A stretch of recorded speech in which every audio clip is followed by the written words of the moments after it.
Winners don't use drugs. All right. Kicking off October with Shocktober. Shocker. Rocktober. Darius, Cocktober. Carol, Captain, Yuns. What? Yeah. Hello. Just when you thought it was time for two in the pink, Happy Shocktober. it's time for one in the stink. Ew. Buy me dinner first. That's the joke every man says to his doctor after he turns 50 and has to get his first prostate exam. I ain't getting one. Yeah, I have to. Where's that written? I ain't getting one done. I hit the big 5-0. No way. $50 before you stick your fingers up there, mate. Also, you pointed out in the middle of the movie, his name is Pinker. Yes, it was. What a stinker. Yeah. Great in movie fact, overall, even though. the Great TV, fourth wall breakthrough. the news the channel was TV. called WPIN 8. Where's the K gone? Yeah, I don't know. There's pin. W pin. pin. Weapon. Weapon? Pin 8? What pin 8? Pinata. What's up, Tommy? What's good, Tommy? How you doing, brother? Hope all is well down there in Florida for you. I know shit's rough down there. Yep, shout out Tommy. Yeah, Mum's in Florida. Mum survived. Yay. Oh, that's good. That's good. Oh, your mom is in Florida? Oh, okay. That's the law, bro. I'm at least an 8th American. Mum's got to go to Florida after a certain age. It's the law. No, Yeah. well, when you've lived in America, you mean? Okay, I got you. Yeah, well, don't get me started on my mum's life. She got freaking 4 passports. Don't even. What a show off. Yeah, well, the certain passports, if you get them, that they give you the key to all these other countries, right? Like the Commonwealth. Well, she started life in Canada, so I'm a Canadian. That's kind of American, son. Yeah, I remember it was like 10 years ago. I don't know if it's still true, but if you got a passport from if you got citizenship in St. Kitts and Nevis in the Caribbean, small little two island country, but you would become officially part of the Commonwealth with that passport. You can go to anywhere in the British Commonwealth. New Zealand, Canada, Australia, the UK. Yep. And I think New Jersey. That's a little secret. We don't tell anyone. We still own New Jersey. I think at that time that would also get you into the European Union. All right. Yeah. Passport talk. I waited for 2 weeks to watch this movie because I was fucking hurting last week. So Emotionally. I held it off. No, not emotionally. No one on YouTube can scar me emotionally because my real life is enough of a fucking tragedy as it is. So. Nice. Me too. Is that the best way? Things like, yeah, this is bullshit, isn't it? Exactly. And I said, let's talk about that later. But shocker, 1989, Wes Craven joint. Wes Craven, the man, Master of Horror. Freddy Krueger. Wait, is he the one who called himself the Master of Horror? Oh, I got those soy nerd bitch blues. Guys, don't play it too much because Alice Cooper might copyright strike me. Yeah. You playing that shit? I saw that bitch the other day. Fucking watching She-Hulk. Yeah, were you playing that shit on a ukulele Yeah. or a banjo? Yeah. Yeah. Yeah, it's my version. Real men Like a play tiny version. instruments. Wait, which one calls themselves the Master of Horror? Is it Clive Barker or him? Or Wes Craven? Which one? It's Wes Craven, right? I think it's Wes Craven. Clive Barker is like the gay Wes Craven. He's the one that did Hellraiser. Why is he the gay Wes Craven? They're both masters of horror from the same time period, 80s through the 90s. They gave us these iconic horror series. So I mean, they're both up there. Some of them are really kind of like pulpy and cheesy, but some are quite, iconic and well beloved. So yeah, I mean, they're pretty much on the same pedestal. But I think Clive is the gay one. So yeah. Pulpy and cheesy. Well, Shocker was masculine action. Yeah, especially. Well, we'll get to the craziness. But yeah, no, there's a lot of fighting and stabbing, some shooting. Not a whole lot of accuracy with the shooting, but And there's some shocking. There's some shocking. There's some very bad shooting in this movie. I think of like the 50 bullets that were fired in this movie. I think 2 of them landed. Yeah, I think that sounds about right. In fact, I thought maybe our hero was immune to bullets until he got one shot right in the arm, but otherwise every bullet shot in his direction, it had to be like at least 50. They totally missed. Oh, that one cop, he seemed to have endless bullets till he hit the floor and died. Oh yeah, Pastrami or Pastrami? Officer Pastrami. Story. If that's Kathleen Kennedy, I'm not here.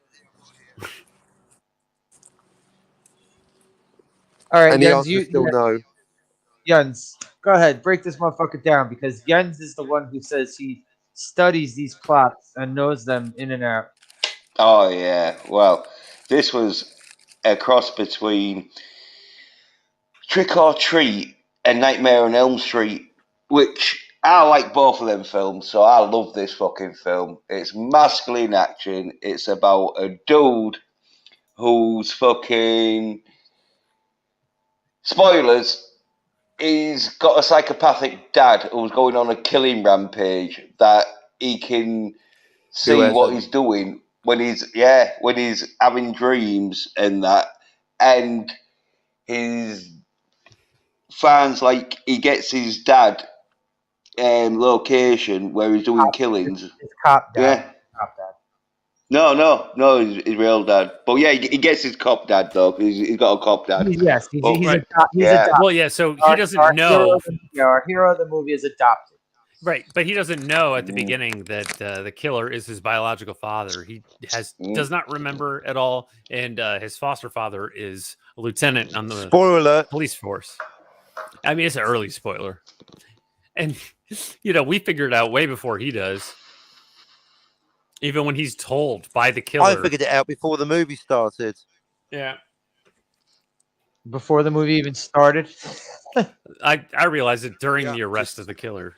Yeah, maybe like I worked it out just from the logo. This is a full-length movie too. It wasn't like 90 minutes. This is a Hello, full Retro Gamer. 2 hours. Hey, how you doing, Retro Hey, Gamer? what's up, Retro? I know everything about this film from the first 3 bars of. I don't need Alex bitches, give me itches. I don't need Alex Cooper striking me down. The worst rendition of that song ever. Well, there was one Alice Cooper song in this movie, but it was a cover. Yeah, Megadeth. By Megadeth. There was a lot of heavy metal in the movie, which I appreciated. Well, according to the end credits, there were only like 4 metal bands that did songs in this fucking movie. Yeah, well, there's a few that I can't remember the name of. Well, they had the main one, Shaka. Shaka. No, I can't remember the name of the bands. They were kind of no-name bands, but it was Shaka Zulu. Well, not Megadeth, because Megadeth was big in the time. It was like one of them where Megadeth was bigger than the film. Oh yeah, for sure. Of course.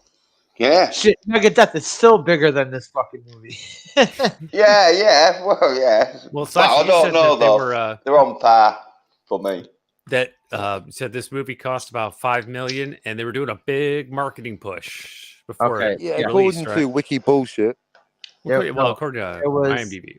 There was that's better than I proved, maybe. There was a point when the movie came out where in every single DC comic, there was a poster for this in the middle of the comic book. And this, even if the comic had nothing to do with Shocker, DC would just throw the poster in the middle of the comic book. How many Nightmare on Elm Street movies were already out by this time. At least 1.5. Shit, by 89, I'd say they were on their fifth one at that Oh point. wow. Okay. Nah, I Were they on reckon their third. fourth one or fifth one? Fourth I one. lost count Nah, after the third. first one. About the third. I think it was on the third because I think the first one was in 85, wasn't it? First That's one what was I Second thought. The one one was with Johnny about Depp. 87. the first Yeah, one. and then the third one was about First 89. one was, Jens, stop for a second. The first Jens. Nightmare on Elm Street was 84. 4. Right. Well, it could have been the fourth one then. Because then, yeah, the second one, 86. Third one be I'll- 88. I'll give you the order right now. Right. Part 1, 84. Part 2, Yeah. 85. Right. Part 3, 87. Yes, I was right. By 89, they were on part 5. Wow. Yeah, the Dream Child. Part 3 was Dream Warriors. They got a dream. I like the Dream no Warriors. more. Like a bit of jazz hip hop. You wash your face in my sink. You wash your face And in then my the last sink. one was Bow. Freddy's Dead was 91. Yeah, and then he would go out to fight Jason and hell. Oh, and they had that one where he was part of a script too. What wasn't the girl who played Nancy? Wasn't it like? Oh, yeah, she came back as an old Nancy. Yeah, but she was playing herself. She was playing the actress that was playing her. She wasn't playing Nancy. Meta. Whoa, breaking the fourth wall. Yeah, that one where Freddy came back with 2 claws and he had a trench coat and he wasn't wearing his hat. That was Wolverine. Oh, no. Yeah. And so, yeah, Wes Craven loves Wolverine breaking the with- fourth wall. With third-degree burns. Yeah, it basically was. Wait, what was that one? Was it Edward Scissorhands. Wes Craven's New Nightmare? And yet the world believes that a man could have scissors for hands. Mm. Oh, you believe in the word of a man who convinced the world he had scissors for All right. Also, they would So- they would take any Perfect. sort of horror character and franchise the shit out of them. They would make sequel after sequel after sequel. They didn't do that with this one. They were like I one. bet that's what Kathleen Too Kennedy masculine. said to start. I'm going to franchise the shit out of you tonight. I think this was too masculine. It was one of them films that was like, oh, shit. You got to man up. And why did they make 400 movies of Jason killing people then? Because he's the bad guy, isn't he? So was this fucking guy. No, but the good guy was a fucking Well, jock. from a certain point of view, Yeah, well, the good guy in this, the protagonist, was a jock who was too masculine. They don't like any masculine protagonists. All right, but they could have did it like they did with the Jason movies and move on to a different protagonist. from my Well, point of maybe- view, the police are evil. Well, the maybe, police well, are maybe, stupid Riz, in this movie. yeah, well, maybe Wes Craven was like, no, fuck Looks like a that. documentary. If I'm gonna make a bad chick fucking film, I'll do the Nightmare on Elm Streets. Well, you know, there was a bit of Nightmare on Elm Street in this movie, as you There's mentioned. a lot Yeah. of Nightmare on Elm Street in this movie. It's just, Right. even to the extent of the dream world, but then it sort of segues into the TV world.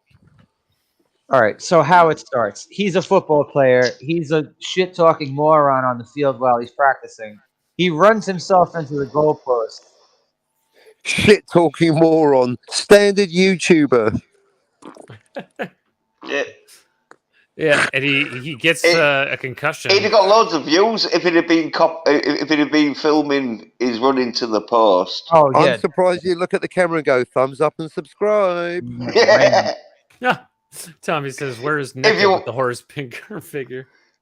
If you want to see That's more of true. me running into goalposts, subscribe.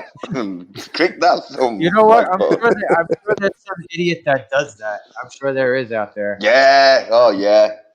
When we get 300 subscribers, I promise to run into that box of Gatorade over there. But Yeah. that would have been a cool figure. Especially if it came with Oh, a sound wheelchair. effects. If it came with an electric chair, that would be an awesome figure. An electric wheelchair, that will solve 2 problems in one go. I think you can get the Shocker figure probably because You It compare is it yourself. iconic. That's very Greta Thunberg would be Yeah. impressed. Yeah, I reckon a shaved Self-powered off. electric wheelchair. How Yeah, dare you? a shaved GI Joe just stuck in a wooden chair in a like orange jumpsuit is probably just as good. So Horace Pinker, the TV worshipping, cat mummifying cop murderer, a family Allegedly. murderer. Yeah, Mm. we don't get a whole lot of detail about his weird religion, but like No, we Jens don't. pointed out, it's a bit of voodoo. You know, there's a lot of dead cats involved. He He worships the mummifies. television. Yeah, he mummifies Yeah. cat. And he has 900 TVs in his workshop.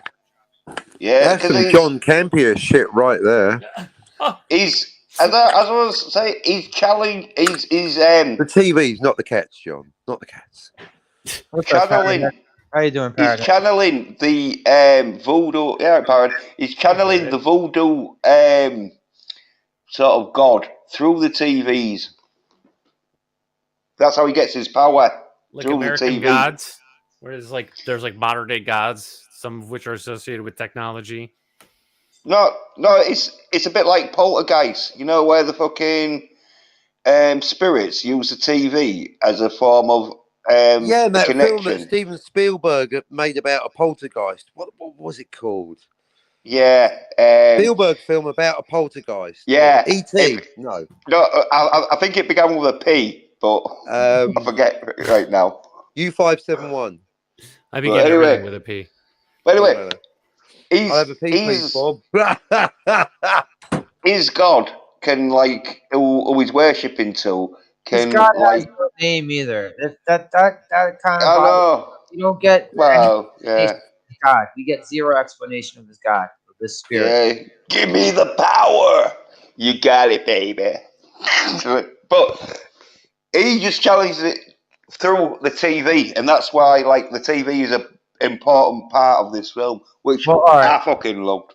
Also, this is way before, because it's not like half an hour till he gets executed and the TV God comes into play. We get no inkling of the TV God until No, but that's the best part of the film. Cause I was saying to Darius tonight.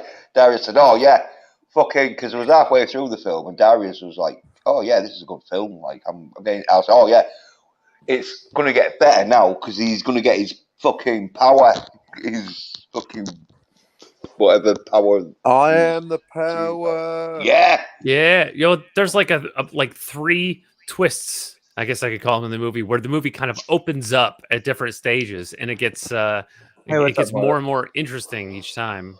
Hey, Moira. yeah, Moira. Until because it starts out like it's a little supernatural right from the beginning, but it gets bonkers by the end. no, Yeah, it gets way too bonkers actually. And yeah, Tommy, I do get my power from the TV when I put on masculine action, We get fucking Accident Man. We get ghosts. We get body jumping. It's a very weird fucking movie. This movie. Moira. Yeah, well, that's why I like it. It's fucking great. Got masculine action, fucking. You and your masculine action. Oh, but it is so. At the But end, you said missed the it. best film ever made is Mamma Mia. Well, No, I said the best film ever made would be fucking Live and Let you're Die. not wrong. Dude, Well, they have Live and a. Let They have Die. a. No, well, I said. I don't want to spoil it. I yet. said.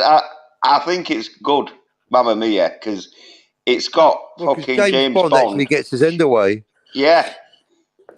Was there like no time to check? But anyway, we digress. Yeah. Slasher, get this man back on track, will you? Come on. I want to talk football. Let's play. First and 10. Hut. Cap, you barely watched this movie. Jens, slam into that Gatorade. Oh, I don't drink it. He's unconscious, and his girlfriend brings him back instead of to the hospital. Brings him back to his house and lays him in bed. Yeah, well, he's got a concussion. That's not good. That's not good. That's not what you're supposed to do. No, That's not how you can treat how you can treat concussion victims. No, she should be keeping him awake all night, if you know what I mean. But they're both saving themselves for each other, so they're two innocent virgins. They're not going to do that, so she just lets him pass right out. And he This dreams of fresh the murder. concussion. Next thing you know, he's dreaming of his family getting murdered. Yeah, and they do what some movies do. Like the little like schizophrenic editing, by which I mean you're not sure what's like real and what's imaginary. Where you see he just sort of is there, and he sees people at the hands of a murderer, and like you said, he wakes up from it, but then it turns out to really have happened. All right, we're also getting that loop. Stop! Jens, I'm muting you. Jens, you're getting next time you do that, you're getting muted. I'm just getting some fucking background music in. I don't want to hear that on ukulele, please. Oh my god. Fucking Horace Pinker. Horace Pinker, played by, how the hell do you pronounce it? Pileggi? Pileggi. From the X-Files. Good fucking villain. I'd say he plays a pretty damn good villain. Yeah. Well, I mean, I've seen him play. Well, of course, Skinner on the X-Files, but then I saw him play I'll say Aryan motorcycle enthusiast on Sons of Anarchy. Oh, you know what? Totally different character, but a good villain. I've seen very few episodes of Sons of Anarchy, and I didn't catch any where he was on it, but I could definitely see him on Sons of Anarchy as a biker. Yeah, it was later seasons he was on. Oh, he was there from like the first episode, I think. Oh, really? His name was Darby. I think his name is Darby. But yeah, he's got the swaths tattooed on him. Shaved head. Of course. Yeah. Yeah, I know. He's quite of a big character in the later seasons because that show really knows how to use its characters, even characters you don't see for a while. They pop up later and become extremely important. But yeah, and of course he's like a kingpin of meth labs out in the woods. Did anyone ever see Anyone ever seen this movie 3 O'Clock High? Rings a bell. No, heard of it. What is it about? A bully is threatening to kick the shit out of this dude at the end of school, and he's like, and he gets stoned an hour and 20 minutes early. Shocker is the asshole security guard in this movie. That kind of fucks the kid over when the kid's trying to like tell everyone what's going on. Yeah, nobody believes him for so much of this movie.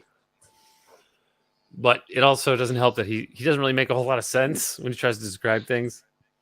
Well, he's babbling about the murders, and then they're seeing that the murders are exact. He's giving his cop dad details on what he saw with the murders. He's like, he broke these 2 fingers on Bobby, his little brother. He's like, whatever the fuck.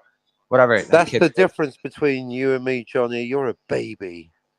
Yeah, dude. He does not hesitate or hold back at all, right? He doesn't try to like convince someone he's telling the truth. He just dives right on it and sounded like a crazy person.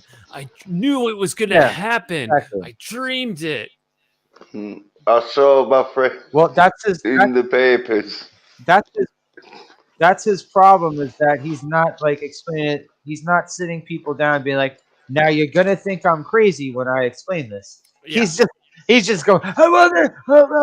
He's just going into all the details. I knew it was gonna happen. I knew.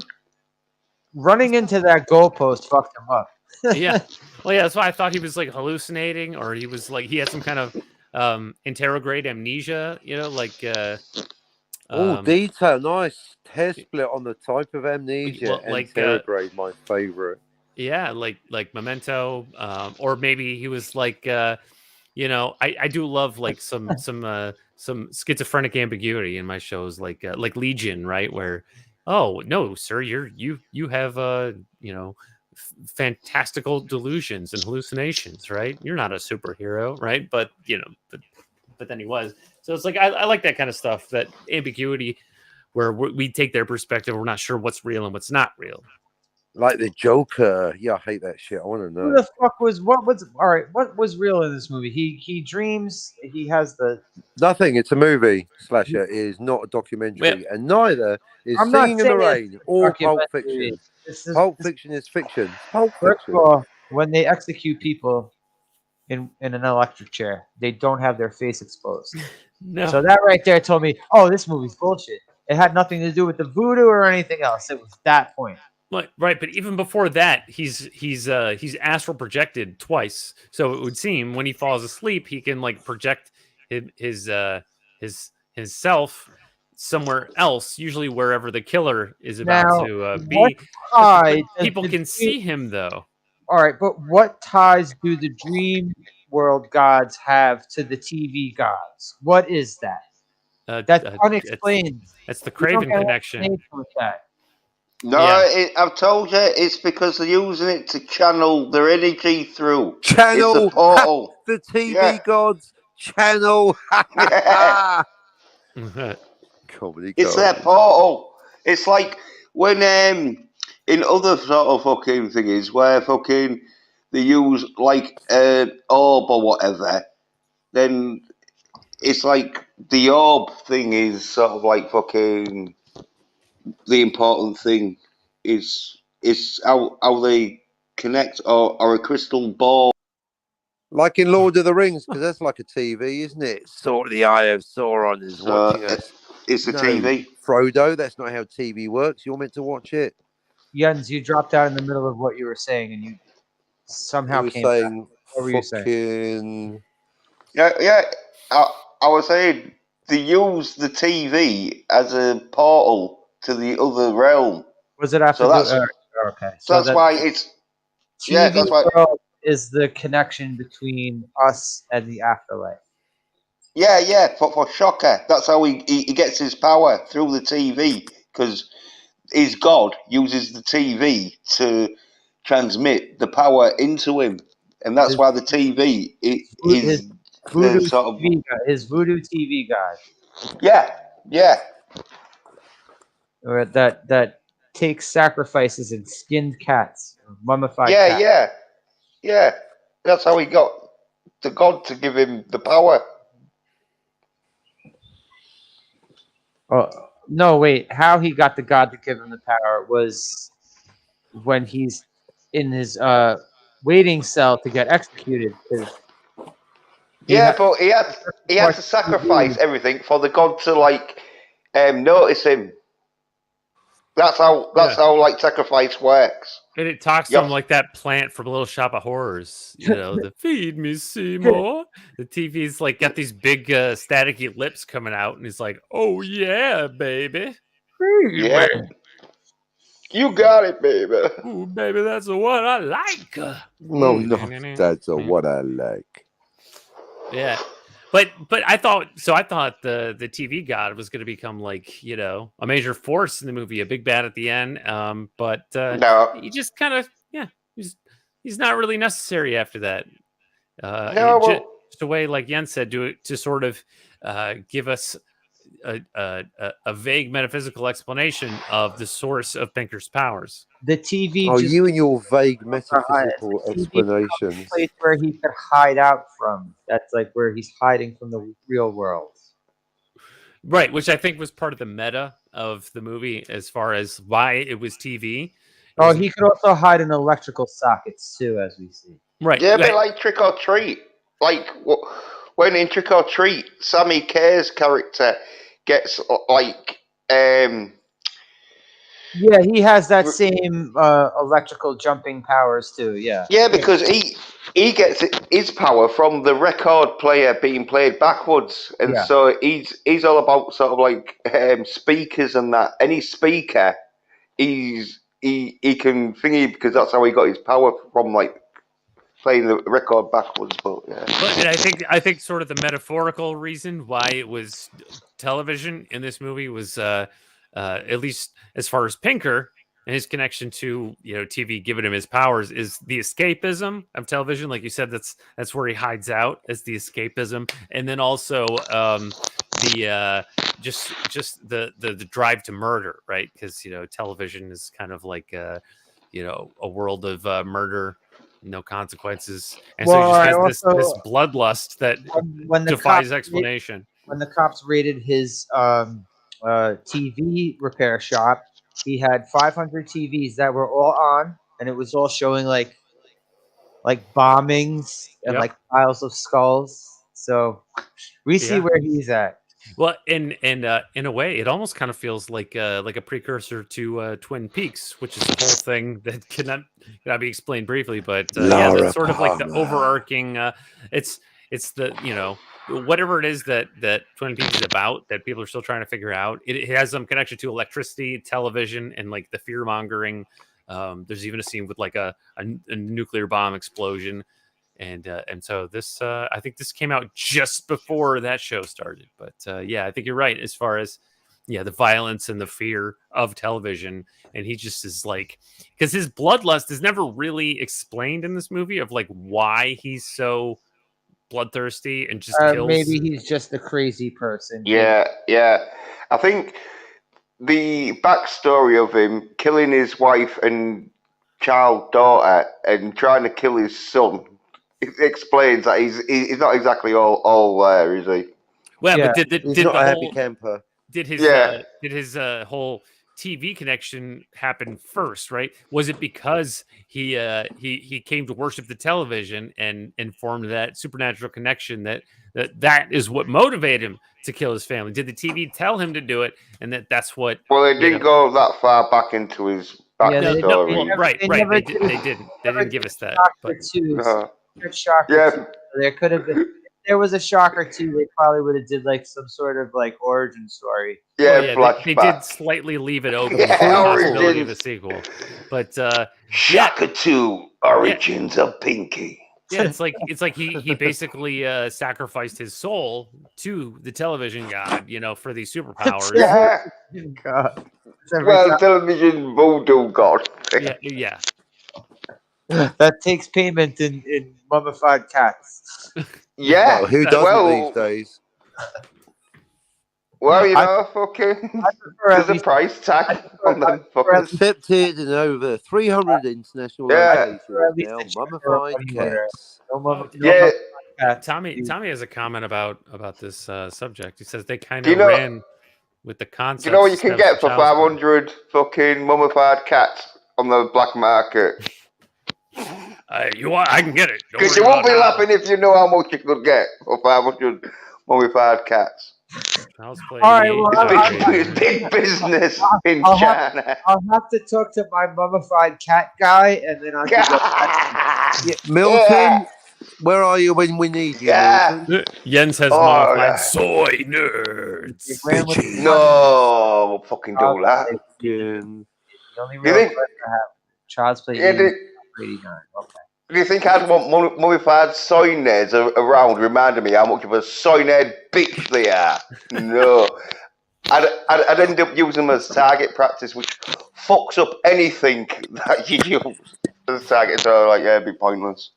Now I'm gonna mummify a bunch of cats and be like, yeah, I'm gonna pay for my cigarettes with this. No, man. In the Bronx, you just mummify the rats, and they'll leave you alone. The city will leave you alone because you're doing them a service.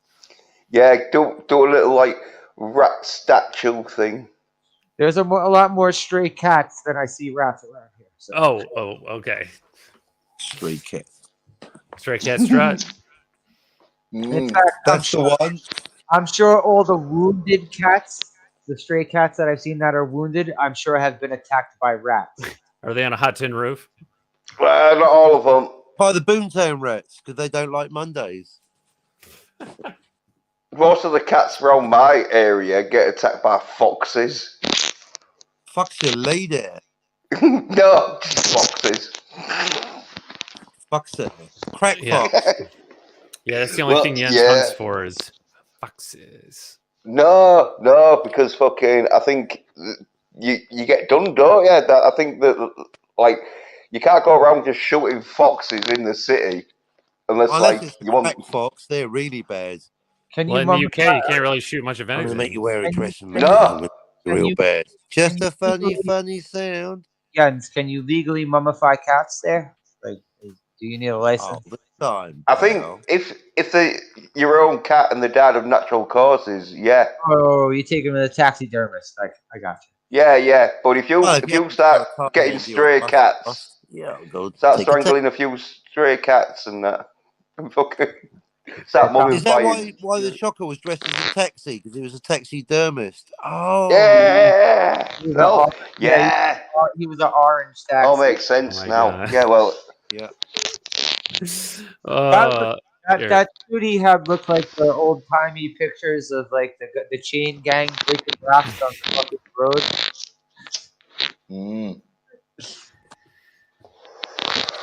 Yeah. What's up, Papa Cottons? Hey, what's up, Papa? Yeah, Papa. Dummy. Texas. Tommy says you know talk good. No, well, Tommy, he not be fucking like me. He not talk like me, so he not understand.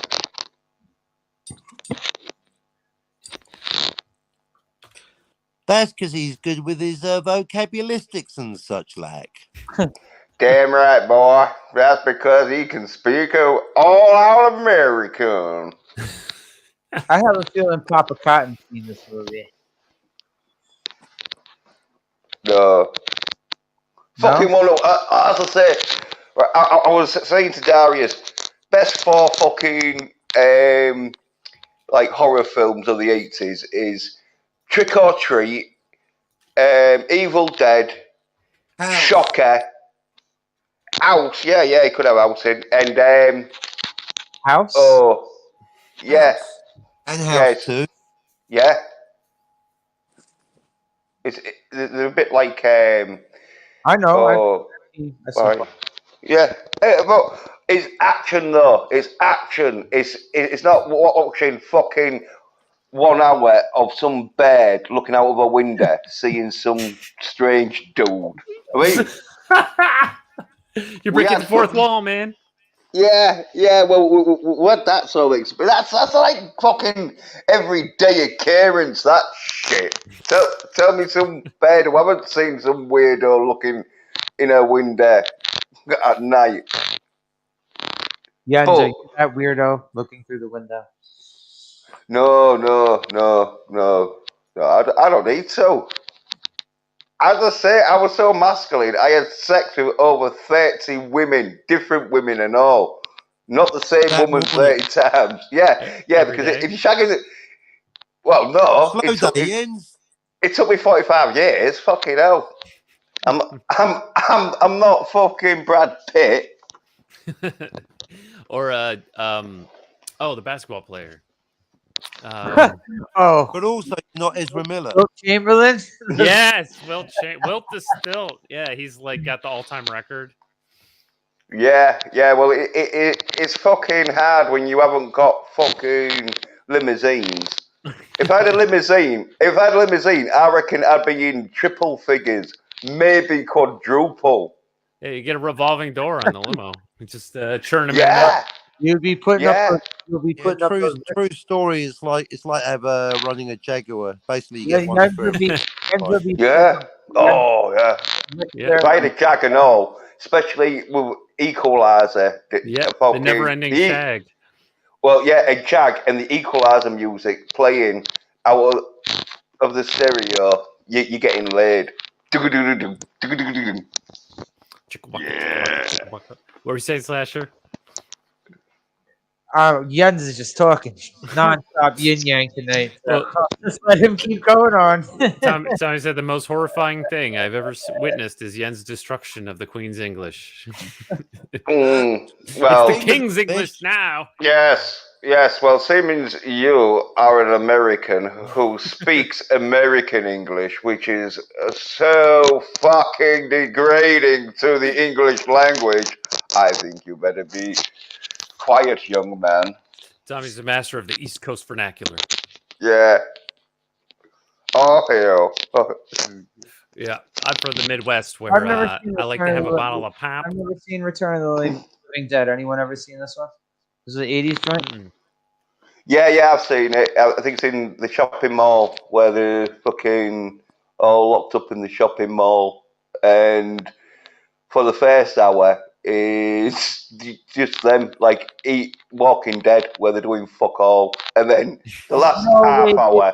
Wait, are you talking about the fucking the remake of that? The fucking one with Ving Rhames? Is that the one you're talking about? Oh, that's the Watchmen director. Kevin, help me out. That was like a reboot, right? No, yeah. Well, anyway, the one I'm thinking of, I think it was in the 70s. I mean, it could. Well, anyway, all zombie movies, fuck all happens for the first hour because they're all getting the zombies fucking sort of like. It's not until the zombies, like in what's that? Z fucking Z War. Yeah, World War Z. Like, it's not until they've got like about 100 zombies building up. That's when it all kicks off. It's like, oh shit, we gotta get out of here. Wait, Tom, you got your Day of the Dead. That's what it was. Day of the Dead. All right. Yeah. Live stream of the living dead. Yeah, very good. Yeah. All right. Return of the Living Dead starts in a morgue. That was the 80s one I'm thinking of. I'm pretty sure. Morgue. When you have sex with that many people, nature will give you speed bumps to slow you down. Yeah, well, in the form of awards. Oh yeah. Well, like there is that sort of like fucking stage you get to where you're like, fucking hell. Unless like she's really good fucking looking. I'm not really, I can't remember. And then it's catch-22 because then you're not all that good looking by the time you've got that to them fucking numbers, unless like you're fucking some kind of child star. Jens, are you farting while you're talking at the same time? What the fuck? No, it's Pinker. He's interfering with the radio signal. He's nationwide. Everyone seems to love this movie. I got a big problem with this movie. Sean, is that? I like it. I don't love it. I'm sorry. He should have killed his friend. His friend in the beginning. That dude was a liability. That dude was a fucking moron. The guy who was on his phone the whole time. Fuck that guy. Yeah, but that's a comedy though, Shaun of the Dead. I know, but there's a difference between being haha funny and I want to see you die funny. Like, well, it's British, man. It breaks. It's British. It's British fucking manners. I know. Yes, we don't kill people. We're not Americans.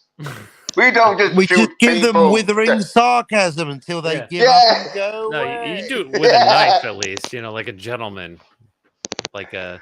Yes, get personal. Yes, no. So you can look in the eyes. We don't need a piece of metal to fire another piece of metal. We'll just get a piece of metal and shove it right into you. Fuck that guy. That guy was an annoying fucking moron throughout that whole movie. Fuck that guy. Yeah, well, what's his name? Fucking Simon Peck. I find him quite annoying, but he is quite funny in Hot Fuzz and Shaun of the Dead. So I will give him that. But he's annoying. He's a right soy bitch, but he knows he is. That's why he plays like a little soy bitch. But apart from Shaun of the Dead and Hot Fuzz, though, where he mans up at the end, because he knows I can't be a soy bitch and do an action film. I've got to be a man at the end. See, I didn't see Hot Fuzz because I didn't want to see the annoying fat guy again. Oh, Nick Frost is better than Simon Pegg. Don't you like Nick Frost? Bob. No, I don't. It was him and Shaun of the Dead that did it for me. It was like You got everyone. You must see Spaced, the TV show Spaced with Simon Pegg and Nick Frost and Jessica Hines. Well, I suggest you don't because it's got a woman in it. But up to you. Honestly, yeah, it is a bit like, oh god. Jens, did you hear the ghost woman in this movie? And Shocker. Ghost woman in this movie? Wait there though, just back onto that Spaced. It's a bit like the first season of A-Team where there's Amy Acker in it or whatever her name is. It's like, oh fuck. Yeah, and did it bother you that the ghost girl in this movie kind of saved the day? Didn't get her tits out. Yeah, I was real pissed off because I was expecting tits. It's an 18. Why couldn't you get a ghost tits out? She was pretty hot too. Yeah. Oh yeah. In fact, this movie it got an X rating from the MPAA 13 times before they finally gave it the R. What the fuck did they cut out from this? Holy shit! A lot of brutal violence. According to what I looked up, some scenes that were cut included Pinker spitting out fingers that he bit off of a prison guard. Yeah. We did see him bite that fucking guard's lip. Yo, he fucking. Yeah, we saw the stubs. Dragged that guard's lip down to his fucking. Oh yeah, yeah. Well, I guess they filmed him spitting the fingers out. We just saw the stubs. There was a longer and more graphic electrocution. Yeah. And then the scene with the coach later on was longer. Jens, did you get the deleted scene, Jens? You get all excited about Darius's lip things not in the scene. Yeah. Well, luckily enough. Luckily enough, I've got a good enough imagination that I can imagine these scenes. And so, I'm pretty much seeing them. Like, spitting out their fingers. How do they do that? Little sausages. What about the blood? Was it ketchup? Well, have your finger back. Well, they probably did a better job than they did with the green fingers painted onto the House of Dragons fucking character who was supposed to have lost his fingers. Bag of shite. Yeah. It's like, oh, yeah. This is shit. So why bother even editing or why even bother using CGI on scenes? Even though they painted the fingers apparently green. So they was like, oh yeah, well. But if they fucking haven't told them, oh yeah, we need you to CGI them fingers, then fucking maybe they thought, oh well, he's got gangrene. Maybe it's just fucking gangrene he's got in his fingers. So well, dude, you this don't know movie what's is probably a happened prop. I don't think they would use I don't think they're using green screen for No, I'm not really talking much about.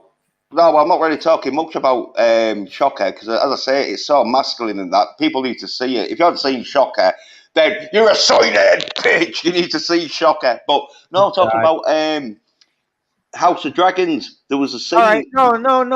Stop talking about House of Dragons. No, get the fuck out of here about this movie right now. Carol's back. Class. Carol's back. Carol.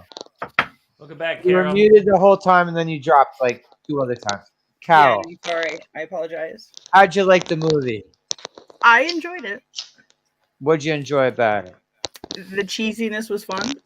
Oh yeah. Yeah, you saw the most outlandish portion, right? Yeah. That was What the hell could you say the most outlandish? well, you know what I'm talking about. There was one part that took the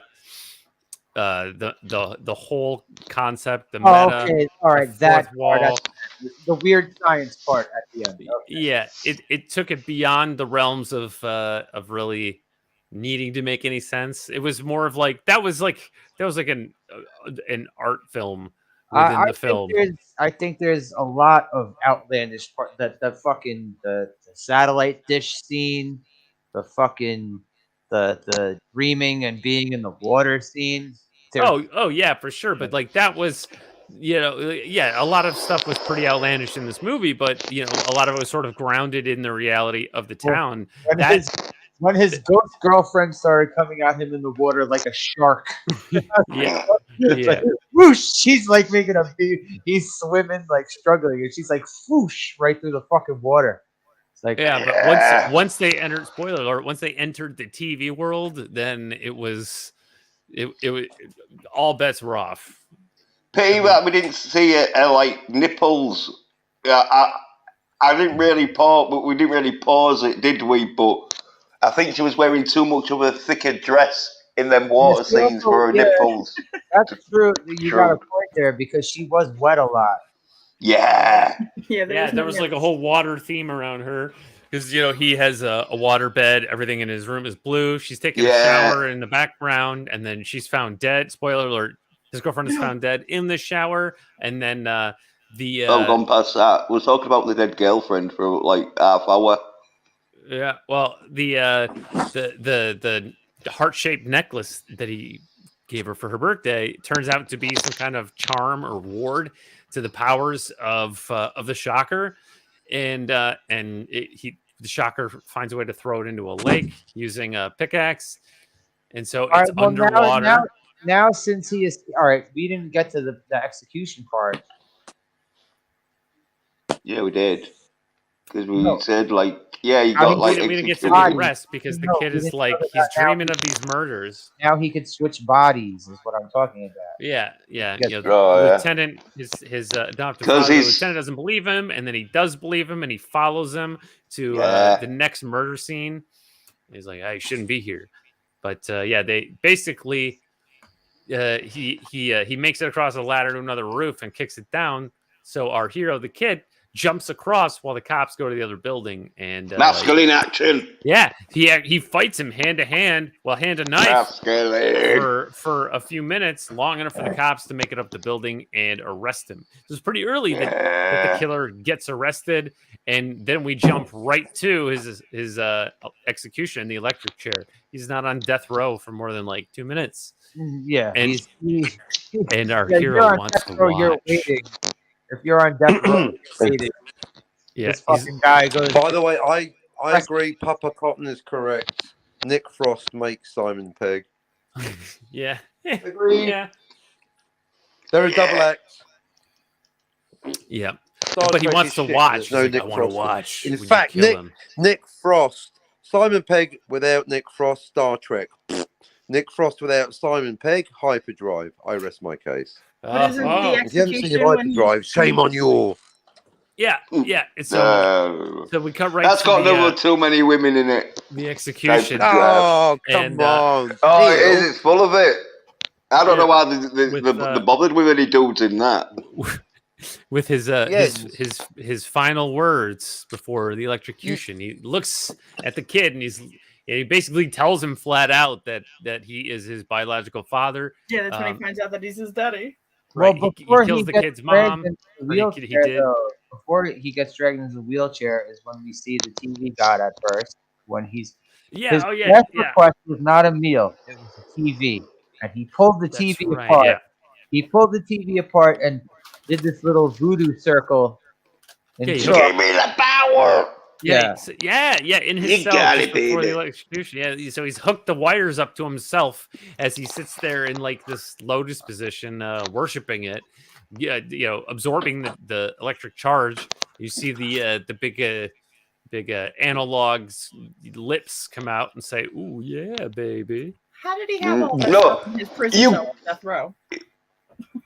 Because it's one of his last requests, but it doesn't say "ooh, baby." It says "you got it, baby." Oh yeah, you got it, baby. I thought he had jumper cables, and it looked like he just pulled the TV apart, and there were automatically jumper cables in the TV. I was wondering what the fuck. It looked like there were jumper cables. No, in the TV. He just pulled some cables out of the fucking wall socket and just used them as fucking. Yeah, but at first it looked like he had jumper cables up to his arm. Yeah, it did. Yeah, well, he just pulled the bare wires out. Like that had jumper cables on it with nipple clamps. Like in every action film, you can fucking resuscitate someone by just ripping out the fucking wires from the wall and just getting the bare wires. Just my question is about the jumper cables. Don't you guys know how electricity works? I didn't know these. I try and keep my information current. It's negative to positive. Take the back of the old TV out. And cables in it. Like, okay. Yeah, so he's doing some weird, freaky voodoo ritual with the TV. Nobody really questions it. They just are like, "Hey, it's time. No, time to they die." don't question it, don't they? No, they do question it because they're like, oh, look, he's fucking gone crazy with the fucking wires. We thought... The two Yeah, cops we thought... wait, yeah, stop. The two cops witnessed him doing this. They walk in, him and the priest. There's the priest. There's the two cops and the priest. They walk in outside his cell, and they see this going on. And they're like, yeah. What the fuck was that in the air? I think it was smoke. Yeah. And that's when he bites off one person's lip. No, you're forgetting before that, though. They're like, oh, what the fuck's he doing, the crazy bastard? Let's get him out. And they go to open the cell, but he uses the fucking bare fucking wires from the cable to to shock the bars and that. And then like he gets the power and that, and then the priest comes in afterwards and he's like, it was real funny because we worked on it. What the hell is this blasphemy? Oh yeah, and he's just smashing all his fucking. The triple irony. Yeah. God damn this blasphemy! And he starts smashing it up. Yeah. Oh yeah. That was funny. Yeah.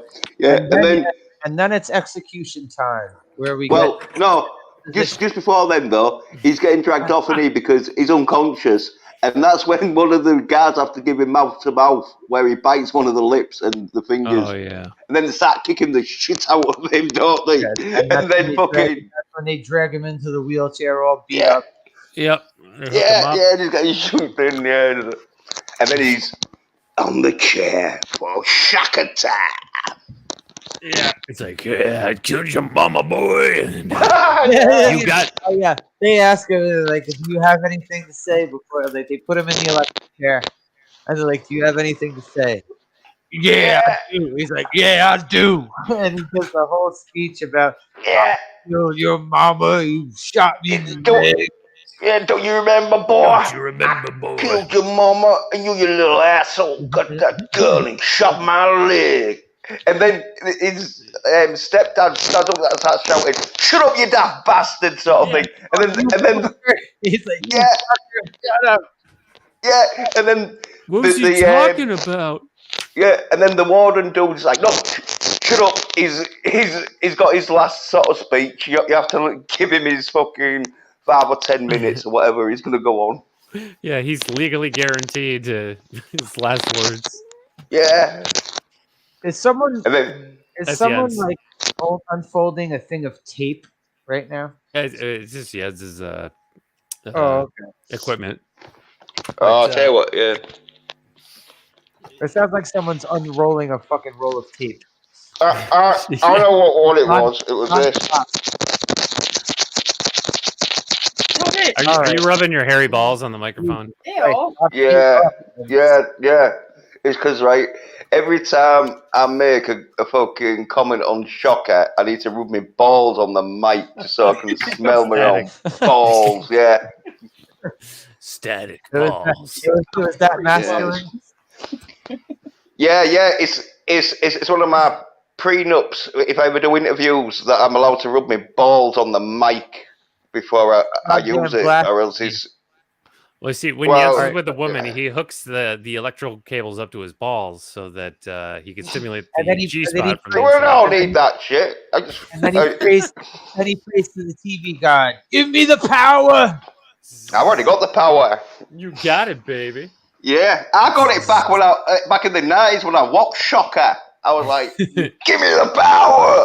You got it, baby. I'm like, yeah. It's like one of the greatest films.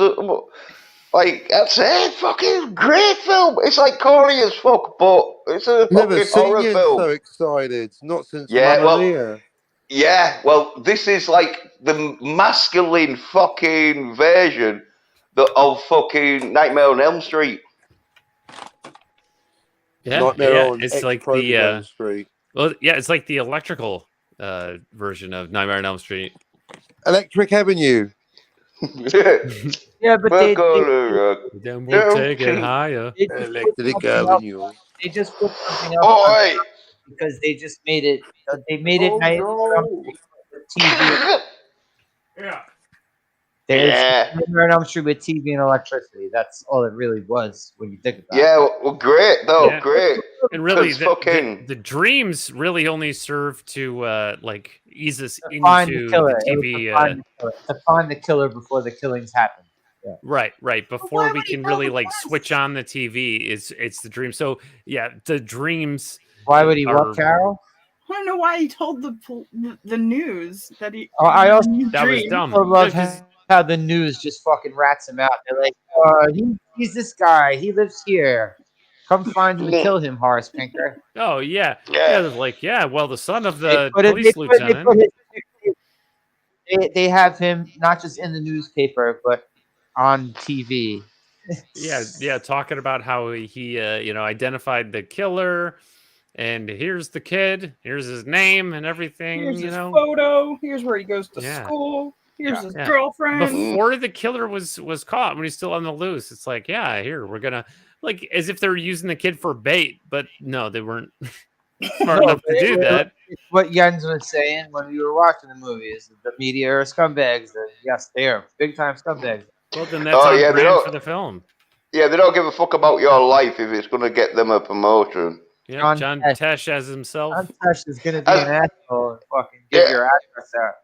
As we were saying in Die Hard, where that scummy cunt reporter fucking Yeah, where he goes practically, nearly gets his fucking wife, thingies,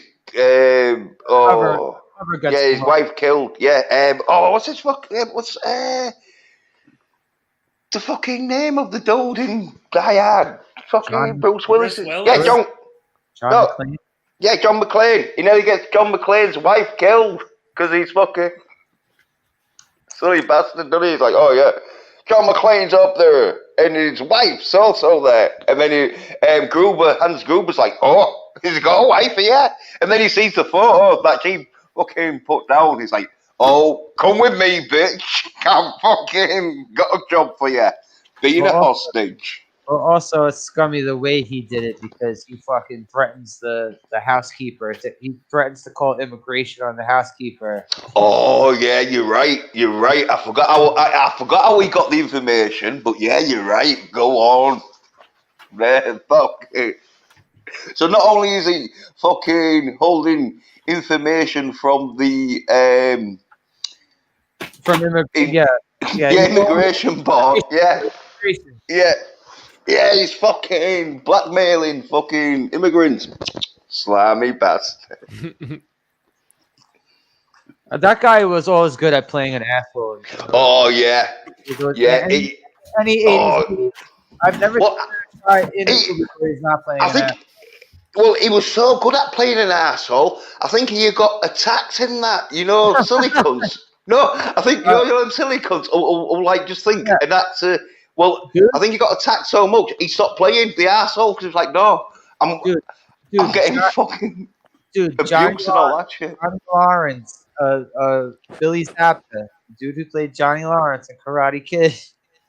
He wasn't an asshole in Karate Kid. He was an asshole in Back to School. Yeah. An asshole in Just One of the Guys. I remember seeing a quick little interview in some magazine where he said people would just randomly come up to him in the street because of his movie roles and be like, "You're an asshole." Yeah. Well, thingy, there's been a few soap stars, especially when they played the fucking nasty fucking wife beating Nasty Nick from EastEnders.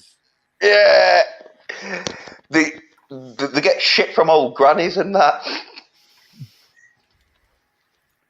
It's like, some people, they can't split fucking me. But my nana though, in Dirty Harry, fucking the Scorpio? psycho dude who gets the fucking kids on the bus, fucking row your boat and all that shit. Well, with that scene and that, my nana used to always kick off you fucking bastard. And then, the bit, when Dirty Harry fucking, because she'd seen it before and that. So the bit where Dirty Harry gets him on that baseball fucking field, and he's screaming because he's been shot, and fucking Callahan steps on his fucking injured fucking leg and that, and so he's screaming more. I mean, Ellie used to be like, "Yeah, take that, you bastard," and all this. But he's a real good actor though, because he played a right good psycho in that shit. Especially when he's on the fucking school bus with the kids. So where are we at with so they throw the switch and they zap him. And sparks fly everywhere. And then his head gets roasted, like the cap pops off and you just see these like gashes in Pinker's head. And he's this is where he's dressed as a taxi cab. Yeah. A New York taxi. And the electric powered taxi. The thing on his head is just gone. Yeah. And his head droops and he's drooling.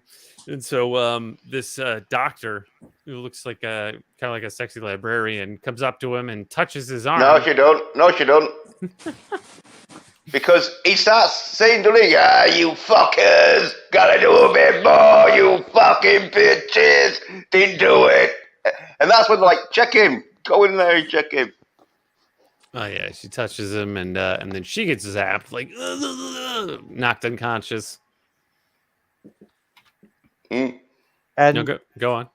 But the lights went out when he woke up and was drooling all over the place. And that's when the chick came in, right? That's when they came in. No, I'm sorry, she comes in because he starts claiming that he's not dead. So she's like, well, go in there. I'm not dead. Yes, you are. No, I'm not. Body he switches is with the woman, right? That's the first body that he. Yeah. Okay. Because it all goes dark, don't they? And then they think he's fucked off because the doors are open like a back door, so they all run after him. But then they find his body behind a door. They fall down. Yeah, they didn't check behind the door. Burns up with the suit still there. Yeah. It disappears like fucking magic, like a Jedi just disappears into thin air, just leaves the clothes. Like tears in rain. Yeah. Time to fry. The execution scene was supposed to be longer and more graphic. Right, yeah. A lot more suffering. But it was cut. That's right. Bastards. The X rating. Graphic scene. I was going to say a 15-minute scene of him in the electric chair just fucking faking and screaming and talking shit. Yeah. That was what Craven was craving. He said nice. Motherfucker. He said motherfucker about 15 more times in the deleted version. Okay. Yeah. He's got a very foul mouth, this Horace Pinker. Oh yeah. He's a real piece of shit in this movie. Yeah, it's like he's the bad guy. You would think, right? Yeah. One might think he's the villain. Yeah, even though we don't know his backstory, we don't know what the wife and kids were doing at the time to piss him off. Maybe the murder of his entire family was actually justified. You're saying he's driven. Maybe. I'm not saying maybe they the wife deserved was. it. I'm just saying maybe they provoked him. You're saying he was driven to it by the little kid and the mother. I'm saying, if you let me finish, maybe they was watching She-Hulk, and he was like... We got a shocker origin story, which I think it's about time for, since they're remaking everything right now, right? Yeah. Might as well do a shocker origin story. Yeah, well, I think they was watching She-Hulk, and he was like, turn that shit off, and then she was like, no. This is fucking what I want my son to grow up on watching. And he was like, fuck that. And he stabbed. They just went stabbing. No more She-Hulk. Please. Yeah, well, that's what I'm saying. That's what she That's the only reason I can think of. But If anyone's got any better fucking suggestions, put it in the chat in the comments. Jens is waiting for you. Yeah. I'll be Other there. recommendations other than She-Hulk. All right, I'd say watching paint dry. I'd say standing outside for 5 minutes, looking up at the sky. Thinking about your life, calling your mother, doing your taxes, knitting a sweater. Okay. But that's my opinion on any MCU stuff these days. So yeah, I know Jens, you're still a big MCU fan. That's still clinging on. Still got hope. I'm not gonna fault you for that if you still got hope, but don't expect much. Well, Jens I will doesn't want know. to live in a world that has no Marvel. I will know the ones that are masculine, like with Moon Knight. So if they do any masculine stuff, because I'm thinking they've got a chance with Blade, but yeah, it depends what they do. Because at least they've got the chance because it's a fucking male protagonist. So there's their fucking. On me. Yeah. Take a chance. Bro, it's still Disney, bro. It doesn't matter. Yeah, that's what I'm saying. Here we go again, man. Oh well. Jens can't wait to watch the Mamma Mia remake on Disney Plus. No, I need to see Mamma Mia too. The Mamma Mia. Well, Mamma Mia 1 was real good, but it had my favourite song on Mamma Mia 1, which was fucking "Does Your Mother Know You're Out?" And so I thought, well, what's number 2 good? Does your mother know that you're a soy nerd, bitch? Yeah, you're watching She-Hulk. The metal version. You fucking need to get some masculine action. Does your motherfucker know? Yeah. Does your mother know that you're not watching She-Hulk? Because you'll kick off. Does your motherfucker know? Mother know that you wear the drapes. Jens, is Megadeth gonna redo that shit? Wear a bra on your head.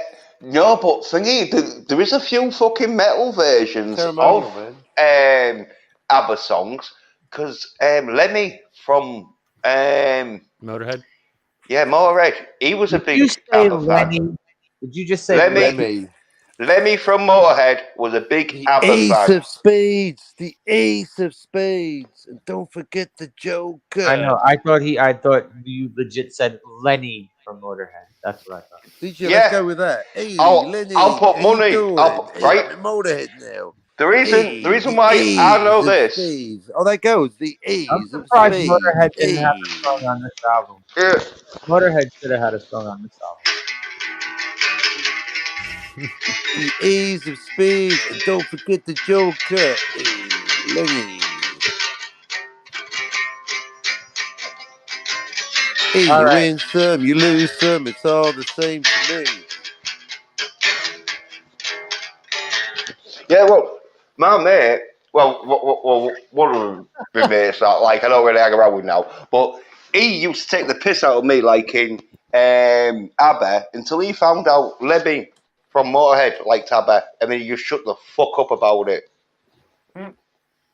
Because he knew fucking if Lemmy liked fucking ABBA, then there's no fucking wrong with liking ABBA.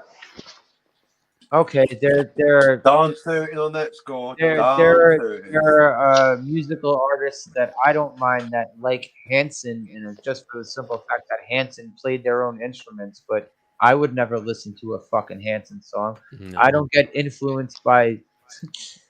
You don't own bop. You've never own bopped. Fuck out of here. What is happening? I like Hanson better than Manson.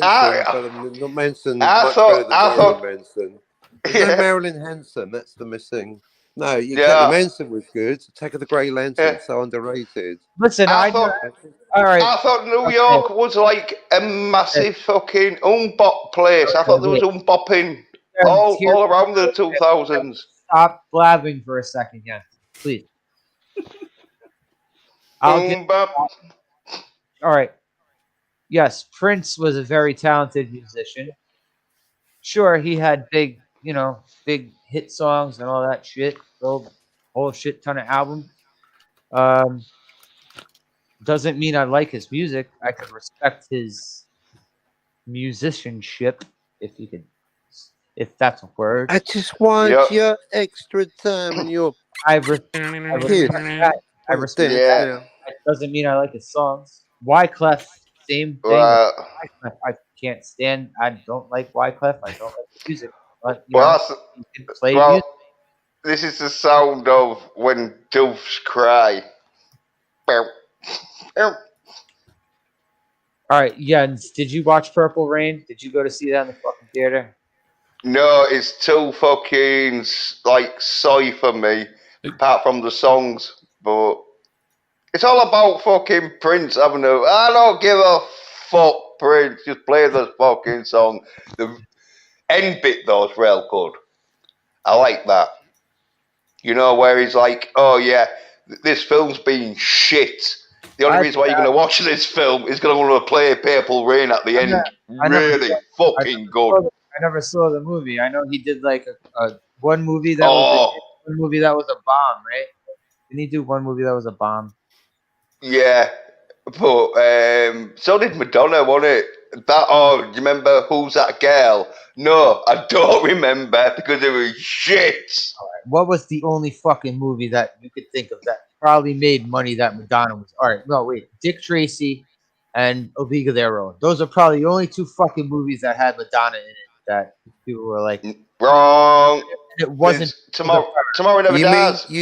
Hang on a second. Don't you remember her early 80s soft porn flick, A Certain Sacrifice? I'm sure she wants you to forget it. No, well, yeah, look that one up. No, and she was in. She's worse than Lucas. She was in a Bond film. She was in Tomorrow Never Dies. Die Another Day, Tomorrow. Oh, is it Die Another Day? What are the films, though? With Pierce Brosnan, which is only in it for 2 minutes. Okay, but I'm saying in Dick Tracy, she was one of the main characters. In A League of Their Own, she was one of the main characters. And Who's That Girl? She was the main character, but it was shit. Have you ever seen Madonna being a tough girl, doing a New York tough girl accent? Yeah, in A League of Their Own. A League of Their Own. Her and Rosie O'Donnell doing the same stuff. Yeah. I loved fucking Who's That Girl when it came out because it made me piss every time I saw fucking Madonna as a tough fucking chick. Even though she's a tough chick in life, I reckon, because Madonna's had some fucking bad times, I reckon. So I reckon Madonna can throw a punch or two. But just seeing her in her lead action film. Whoa. You said you reckon she could take a punch or two? Well, I reckon she'd. Are you making a fucking implication about when she was married to Sean Penn? Are you making remarks about that? You saying Sean Penn beat her ass? No, but I'm just saying she's a New York lass, ain't she? Because when Madonna fucking hit the scene, she's not from New York. No, she's from here. Well, I thought, she did so much of a good New York accent. Yeah, she does a lot of accents. Yeah, when in Who's That Girl? She's trying to hide the fact that she's from, like, by the way, now we're talking about fucking Madonna. I don't want to talk about Yeah, Who's That Girl? It's Madonna in a shit act. What movie did we watch? Talk about it, Carol. I don't even remember anymore. We just got to the electrocution. That's shocking. Yeah, that's shocking, Carol. That's shocking. You can't remember what. Yeah, it's shocking. Not very shocking, no. No. Yeah, but Shocker's so fucking good, though. If people hadn't seen Shocker, they need to fucking get themselves some masculine action. Jens, if you could tell everyone why this movie is awesome, just why is the rest of this movie awesome? Without using the words masculine and action, though. Right. Well, don't use those words and tell us why it's good. Because I know you remember every detail, and we got like 10 minutes left. Right, yeah. Because it's got so much fucking physical man fucking... Physical man fucking? Yeah. that fucking is so great that you need to see it. All right, it has so much physical man. All right.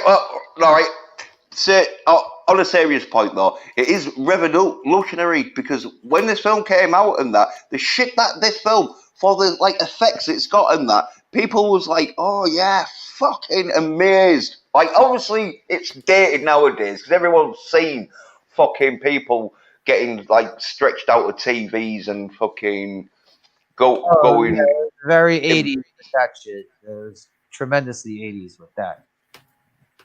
Yeah, but in its day, though, it was fucking end.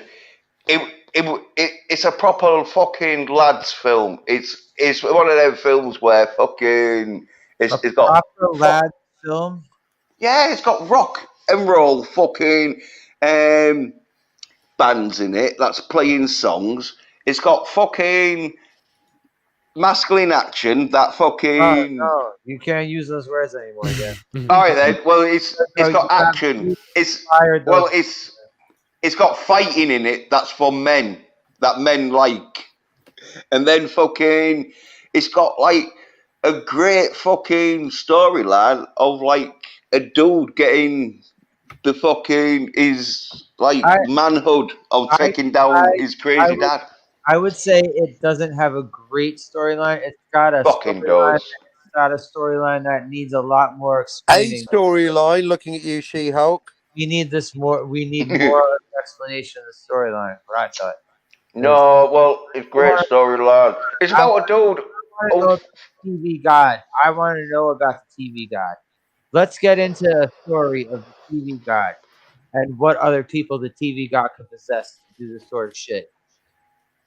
Because the TV God obviously has done this before. If there's a TV God, you don't know. You don't know. It might be just a one-off. I'm saying if there's a TV God, it's done this before and it will do it again. Yeah.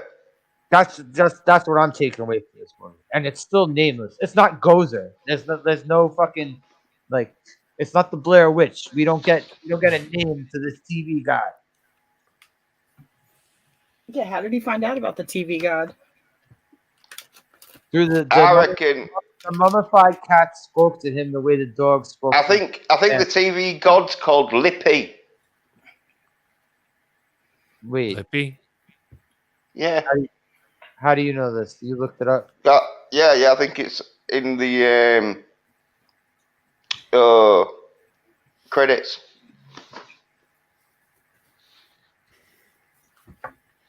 You've seen it that many times? Yeah, I love this film. Goes through my mind. That's why I fucking say, don't bad mouth fucking shocker. I'm not doubting you. I'm not doubting you. Don't. No, I just before we watched it, I didn't realize you were already such a big fan. Well, I told you last fortnight, didn't I? I said, "Oh, don't listen to fucking Slasher. It's more than just a half decent movie. It's fucking great." The shit. It's good till that water scene, dude. That water scene is kind of when. All right, what saved it after that scene in the water was them in the TV. Well, what's wrong with that water scene? What was your problem? That water scene. What? Because we didn't see her nipples. You. No, see, I'm not you, Jens. I'm not like, oh, a woman has to be naked in order for me to be around. I'm not that dude. She gotta get tits out, or else I'm not watching. She ain't no tits. No tits, no views. She ain't twiddling herself. I'm not here. Yeah, if we aren't seeing full bush, I'm not bothering. Unless there's good some. I didn't like masculine action. There was one or two of the dream scenes that I thought were stupid, especially that one that looked like it should have been a dream scene, but it wasn't. Well, from what I remember of the film, but I think the ending was a different ending to what I saw. It was all a dream because he wakes up at the end. But they didn't do that ending. Wait, did they have a Marvel ending? Was that at the fucking end credits? Don't tell me that. No. I think because the credits started rolling and that, and I was thinking, I'm sure the version I saw had a different ending, and so it could theater? be. Well, like it might be in a British, like really, because it might have been where they had filmed like 2 endings or whatever, and maybe we've seen. Is this the Demolition Man Taco Bell Pizza Hut type thing again? Stop talking about food. No, it's more like It's the Army of Darkness, you know, where they had a sad ending and a happy ending. Yeah, okay. Because in this ending, Jens, happy ending is extra. Yeah, well, I think I saw the happy ending, so I did get a bit extra because it's all a dream, and so his girlfriend's back and that she's not dead. And so like, but in this ending, spoilers, it's sort of like when he kills him in that, he sort of like walks out and that, and sort of like celebrates him kicking him walking down the street, sort of like off into the sunset, even though it's at night, so there's no sunset. But it's one of them endings. The post-sunset. Yeah, the black sunset ending sort of thing. Oh, how you doing, Lemon Pie? What's up, Lemon pie? Yeah, lemon pie.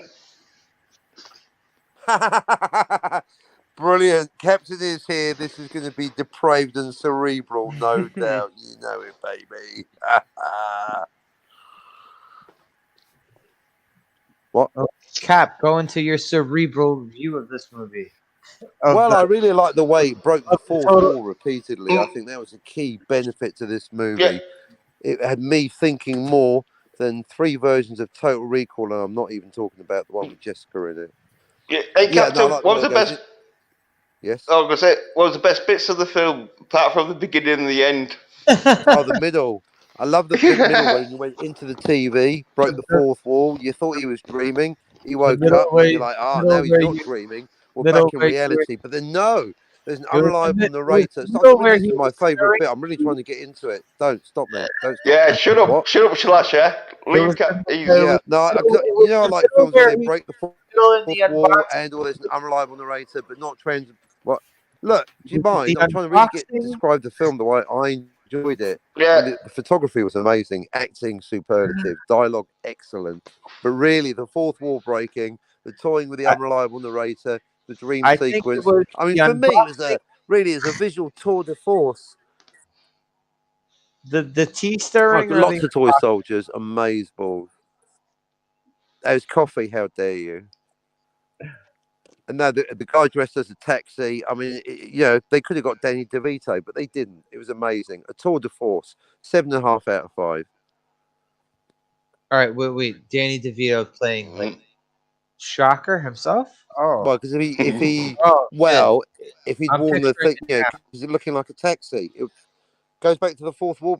Was it a dream? The question, Slasher, were you watching the movie? The question is, was it really a dream? That's what I'm wondering. Because the thing is, you're thinking. Right, because I'm thinking, he's woken up, we're now not in the dream, this is reality, but then what's this weirdo doing on my TV? Yeah, you know what I mean? Oh, crazy. You got to really pay attention to these things. He's in the dream world and someone kills himself. Right. To get, if you shoot me in a dream, when you wake up, you better apologize. He gets him out he gets the soul of Horace Pinker out. He kills himself in real life, but it looks like it's got that blue tint like all the dream sequences have had. But it's real though. There's 2 dead bodies in there. He didn't dream this and walk in there. He just walked there. But then his dad cop comes in, and there was some weird thing. But then all of a sudden, his dad is there. Yeah. There's a lot of uncertainty about what exactly was real. It wasn't real. Like it was like Deadly do we know for sure? Totally was it like the Joker all over again? Do you remember the end of Deadly Friend, Darius? Remember the end of it? That movie cheated with the toying with our sense of reality. Because it was I don't like films that don't resolve it. Looking at you, Last Jedi. Yeah, because it would trick us That movie, it tried to trick you into thinking what's happening is real, and then it would do something totally ridiculous and be like, "Oh, but it was a dream." Like The Usual Motherfucking Suspects. Fuck that movie. Do you know why it was, Darius? Because Deadly Friend was also a Wes Craven movie. He loves what the it. fuck is wrong with this guy? I fucking knew it.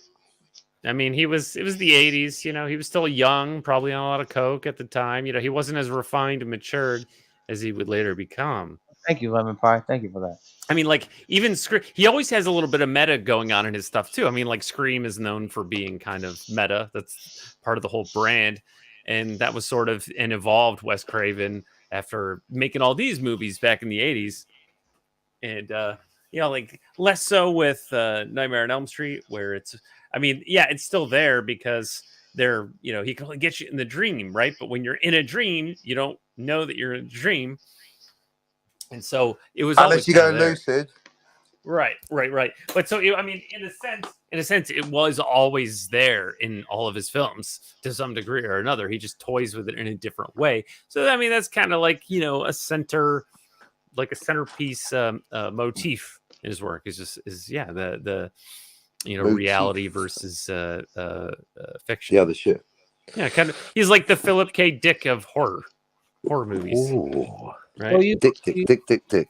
Sorry, so you said he's the straight Clive Barker, basically. Well, I did as far as being masters of horror, but in this case, I'm comparing him to Philip K. Dick because that's a recurring motif in Philip K. Dick's work is that ambiguity about, is this real or is this all in my head? You know, what I often call like the schizophrenia. Is it always ambiguous, or does Dick always resolve it?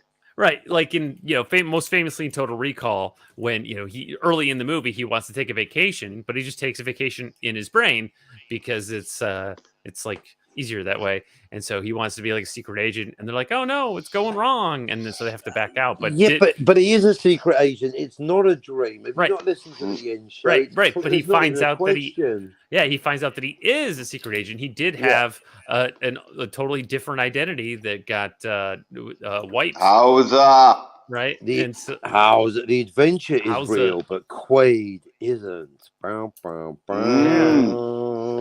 It's just a memory implant. Right. And so it all comes to a head at that scene on Mars, right, where he's in the hotel room and the doctor comes in, the doctor who was there in the beginning, you know, when he went to get his Can you hit yourself, Mr. R37? She-Hulk is like the comic book. Can you hit yourself? And he basically, it becomes a matter of life or death, where the doctor is trying to convince him that this is not really happening. Everything here, being on Mars, this is all in his head. This is all like the vacation that he paid for, right? And whereas he's like trying to figure out, like, wait, is this guy just fucking with me? Is this all in my head? I mean, I did go to Recall and pay for this. So it's the ambiguity. Wait, sorry. If you shoot me, the walls of reality will just come crashing down. Do you think that this movie might be just a concussion dream from when he ran into the goalpost in the beginning? Yeah, I thought that early in the movie, yeah. No, but that's the end of that scene where it turns out like, yeah, he just dreamt it from when he knocked himself out from running into the goalpost. But as I say, it could be a different ending of like what film. They might have like released different endings, like it didn't do well. It's like, oh yeah, shit, we'll have to change the ending. Oh yeah, like, test screenings. Yeah. Remember, like the first thing we see in the first couple scenes is like the coach tricks him. He's like, "Hey, like that girl taking her top off in the stands." He's like, "Huh?" And he looks and he's like, "Ah, come on!" And then his teammate tricks him. Right, his teammate tricks him. So it was like back to back, and then he runs into the post and hits his head and falls down. And his girlfriend comes up and he's asking her who she is. Like he doesn't know. We don't know if he really forgot or if he's pretending to forget because he is just messing with her. He also ran into the goalpost because he's talking shit to the coach while he's running with the ball. Right. Like, yeah, but that's because he's a jock though, and he's like showing off. Yeah, he thinks he's real good, which he is quite good, but he just had that like moment lapse in concentration where that's what his coach was complaining about. He was saying, "Look, you got to concentrate more. You're not concentrating. You need to concentrate." So like, I think you got greatness in you, but you're not great. That's something like that. All I'm saying is that for the sake of the film and its relationship to the viewer, that it establishes right from the beginning that pattern of uncertainty. That we don't know if our hero is going to get through this. Of course, he's going to get. Yeah, like we don't know when he's dreaming or when he's awake, and likewise, he appears unsure whether or not like he has a concussion, and then we're unsure if he's messing with her or not. You know, there's just ambiguity baked into it. Wes Craven does too much dream sequences because I don't mind dreams. It's whether it's as long as it's resolved. We watched this movie called Deadly Friend. The note that those dream sequences were not resolved. Right, like just as much as I think Joker not resolved, Last Jedi not resolved. Yeah. Even The Usual Suspects, the worst film ever made, at least it's actually resolved. They tell you at the end, nah, none of it happened, wankers. At least they tell you. Last Jedi, they don't even tell you. I think Craven is just really fixated on the fact that, like, when you're in a dream, anything can happen. But also, when you're in a dream, you don't realize that you're in a dream. Well, he knew lucid. He knew he was going to dream because remember in the fucking beginning, he's got his car parked on the fucking football field, and he gets his boy Rhino to fucking. Like, we think that he's going to start driving, but he's telling Rhino, like, whatever the fuck. But then he's sleeping so he could find the next killing. Right. Well, he doesn't even know at first until he has that first dream. And then we don't know whether he knows what's going on when he's figuring out what's even going on. That's what I'm saying. It's like there was a lot of stuff unexplained in this. And I'm just saying there's a cool way to do ambiguity in a movie, and then there's a way is not there to though? do it. There kind of is, but there isn't. I'm not sure. I mean, all right, in Nightmare on Elm Street, we got Freddy was burned. He was a child molester and a child killer who was burned to death by the townspeople. Or is that just what they said about him because they killed him? Yeah. Came back as a demon. Mm-hmm. Freddy's basically a demon. He's like an angry ghost. Make him president of the United States. Am I right? What is Shocker? Is that a West Coast rapper? Horace Pinker ghost. What is he? A TV ghost? Yeah. Well, yeah. He's sort of. He's us if we lose ourselves into the television because he basically sacrificed his soul to the television for escapism and bloodlust. Well, what's his classification? He didn't. He didn't. He's not a zombie. He's not a zombie. He's not a demon. Is he a demon? Is he an electronical demon? He's definitely not a zombie. Like a voodoo shaman. He's more of a spiritual entity once he gets killed. That's fucking got powers to go through TVs. Oh, like a dreamwalker. You know about dreamwalkers, right? Is that demonic? Does that make him a demon? It's like a voodoo shaman. He's got the it's a bit like Ghost Rider. Yeah, he's like Ghost Rider got the fucking power given to him. Right, like like dreamwalkers are like when they go to sleep, then their astral form can roam to and fro from their body, but only while they're dreaming. Yeah, it's like ghost walkers and basically, when he's in a trance state of like dreaming, although he never really seems to do it while dreaming, right? Like the Shocker never does it that way, whereas our hero, his son, seems to have inherited some ability from him. No, but Shocker doesn't have to do it once he gets killed. Once he's been shocked, that's when he's dead, and he can transfer his soul to different bodies. Okay. That's a good point. So yes, he's a spirit. So yeah, like he has the ability. Okay, so maybe they are the same when they're alive, right? And the son did inherit that ability from Pinker. But yeah, like Yen said, maybe he can like a Jedi who's trained in the ways of coming back as a Force ghost.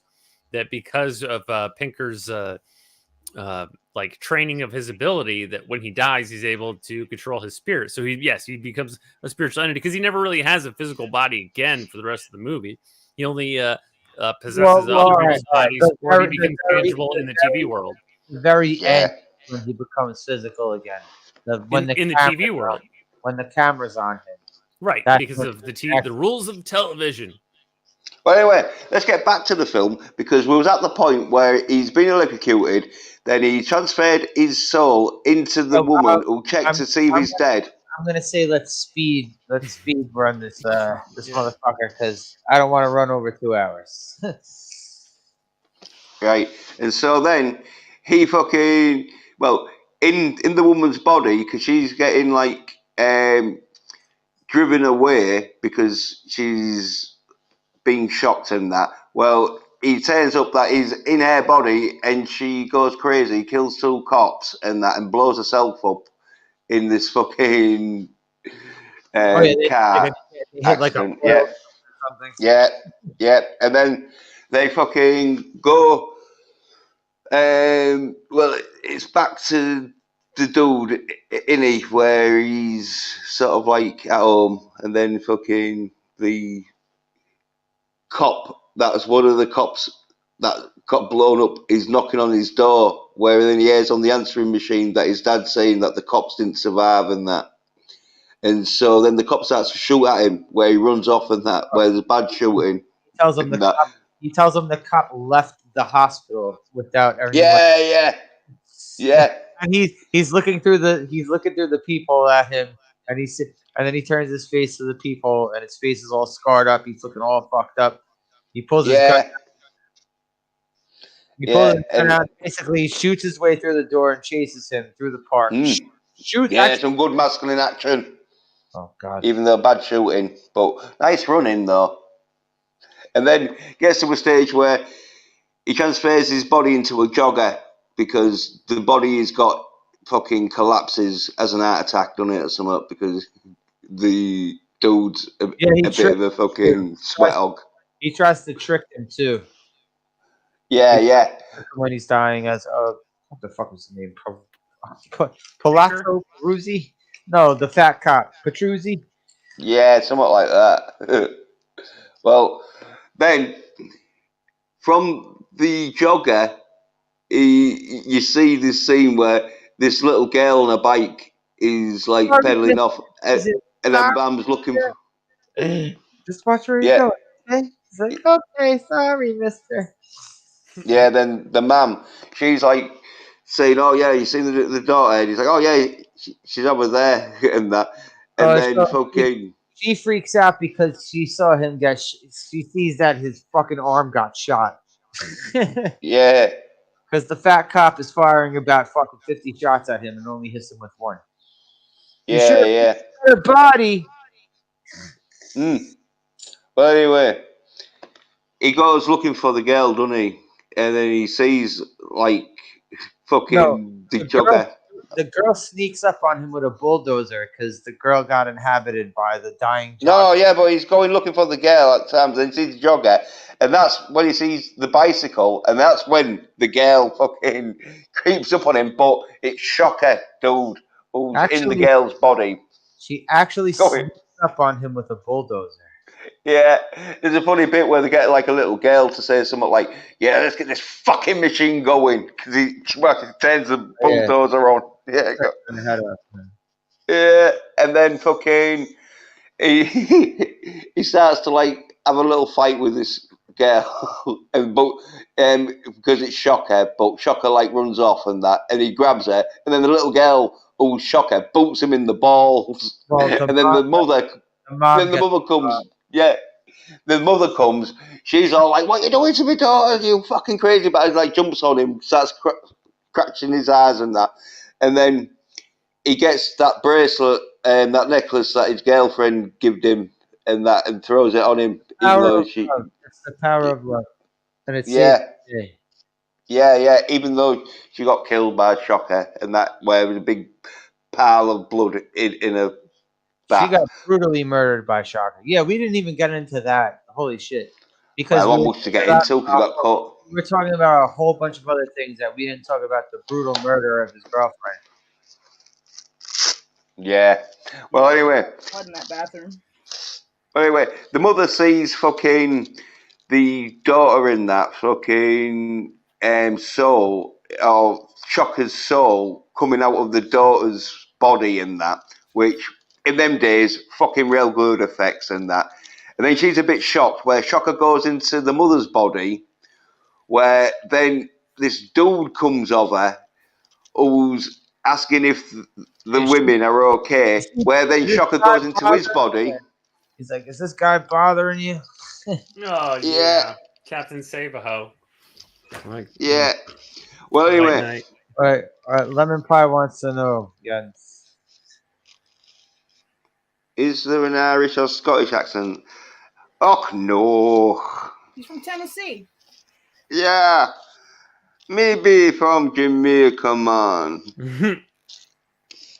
We just have a slight fucking tinge on the throat, man. So this is where we get Shocker jumping from body to body. Yeah, which he ends up with a dude. Which ends up in the dude with the pickaxe, where he pickaxes the fucking bracelet on the floor, picks it up, and then throws the pickaxe with the necklace, should I say, into the river, which is like a real good throw. Like, and then. Oh, yeah. And then I almost forgot about the explanation of the next thing. Is like, then the dude boots. You guys gotta go to my house to get my diving mask. But before that though, I'm speed running and speed run. Yeah, but before that though, he boots the dude in the face to get away. Like dude was Shocker with a pickaxe sort of thing. Oh yeah, and then he runs off. He's hiding under the bleachers too when he's getting stitched up by the nerd guy. What's his face again? Darius. What's his real name? He's a Raimi. Pinker? Brother? No, Ted Raimi? Yeah. Well, anyway, that's when he gets his coach and his mate, fucking Rhino, was it, to help him get the necklace back from the river, where he needs his coach to go to his house to get some.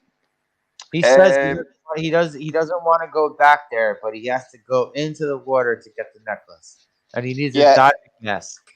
Yeah, he can't get any other sort of goggles or mask, and he can't do it with his eyes open, bare. So he needs his goggles.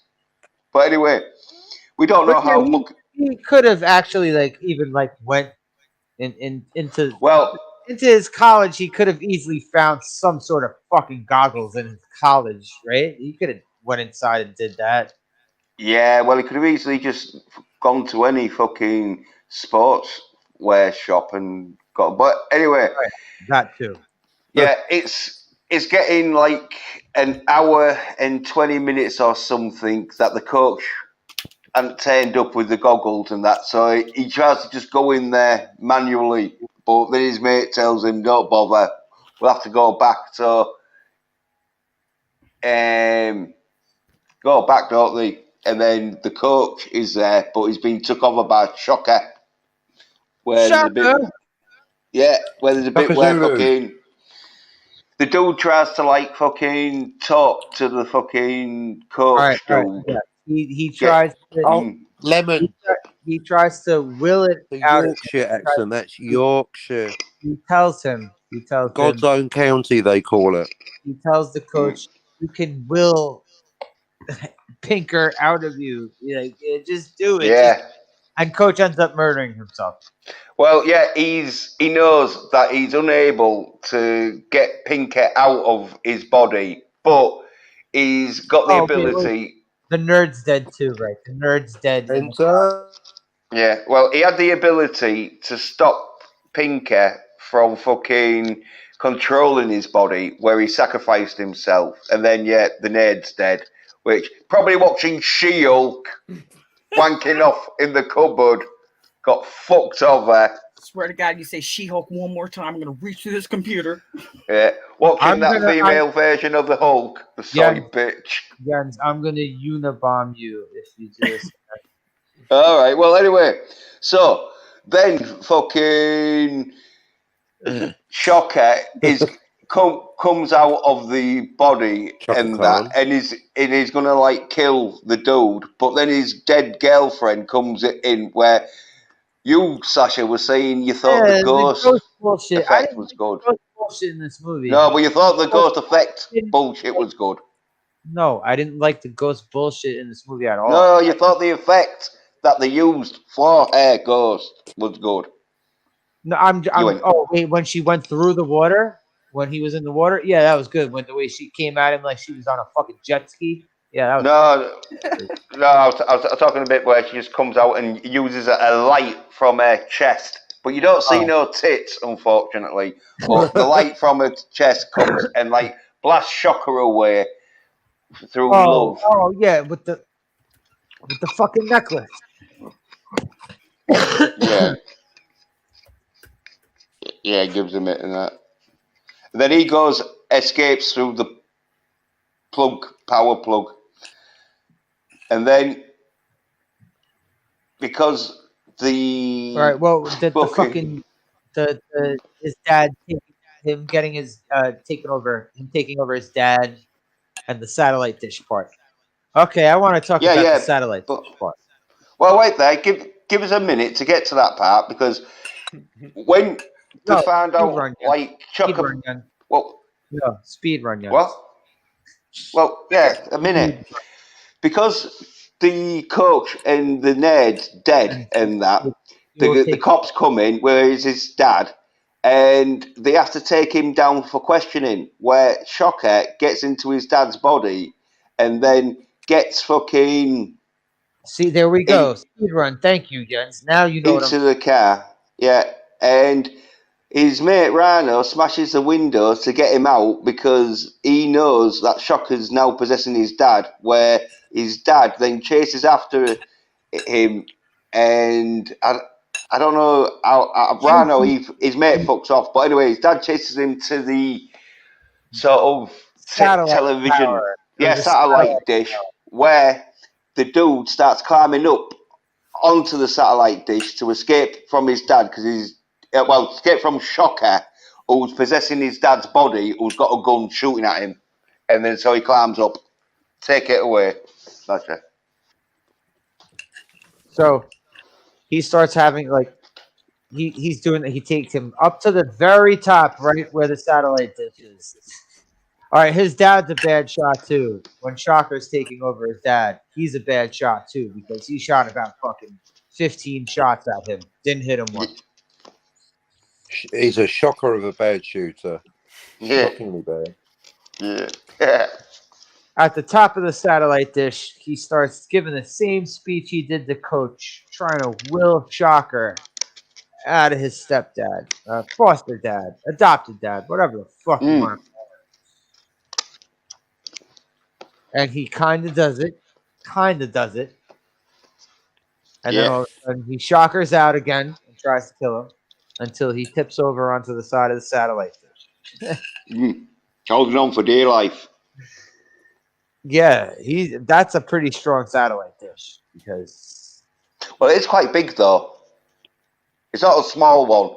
It is practically like a 6-foot dish, which you would bolt them in quite steady.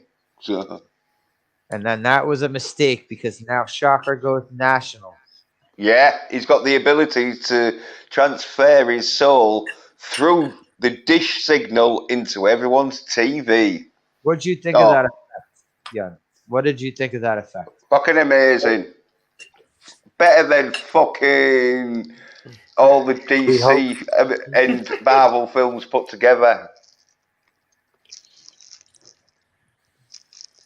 If it weren't for Shocker. I'm not going to say it was so great. Yes, we know. You legit say this is one of the greatest horror movies of the 80s? Fucking is.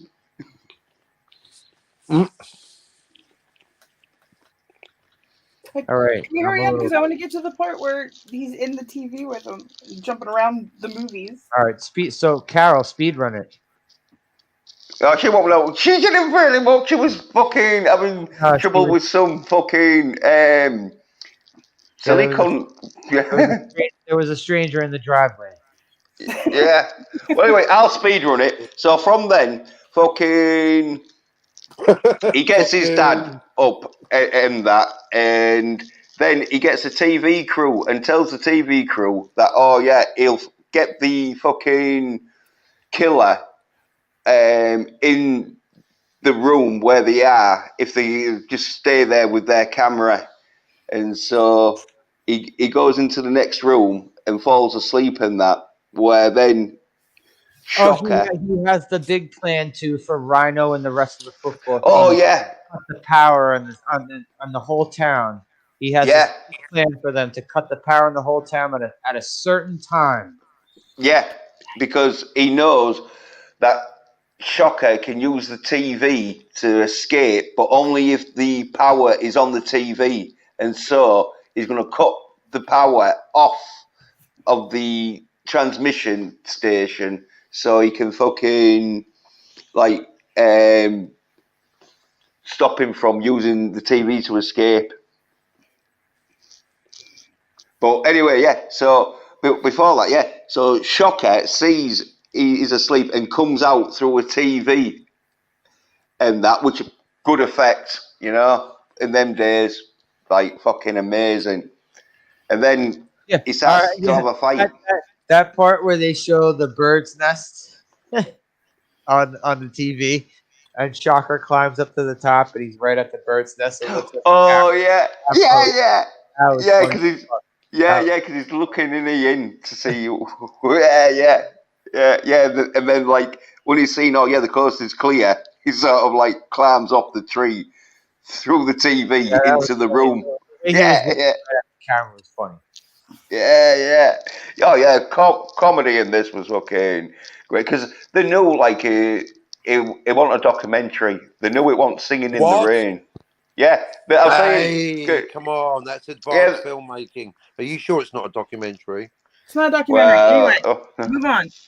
Yeah, so come on, what I'm going to do? I'm committing to the comes bit, out Carol. and starts. You can't get away beating from up, Singing don't in the I? Rain bit. That's forever, Carol. Did you know that Pulp Fiction is I'm a work getting of annoyed. fiction? It's Pulp Fiction. Wow.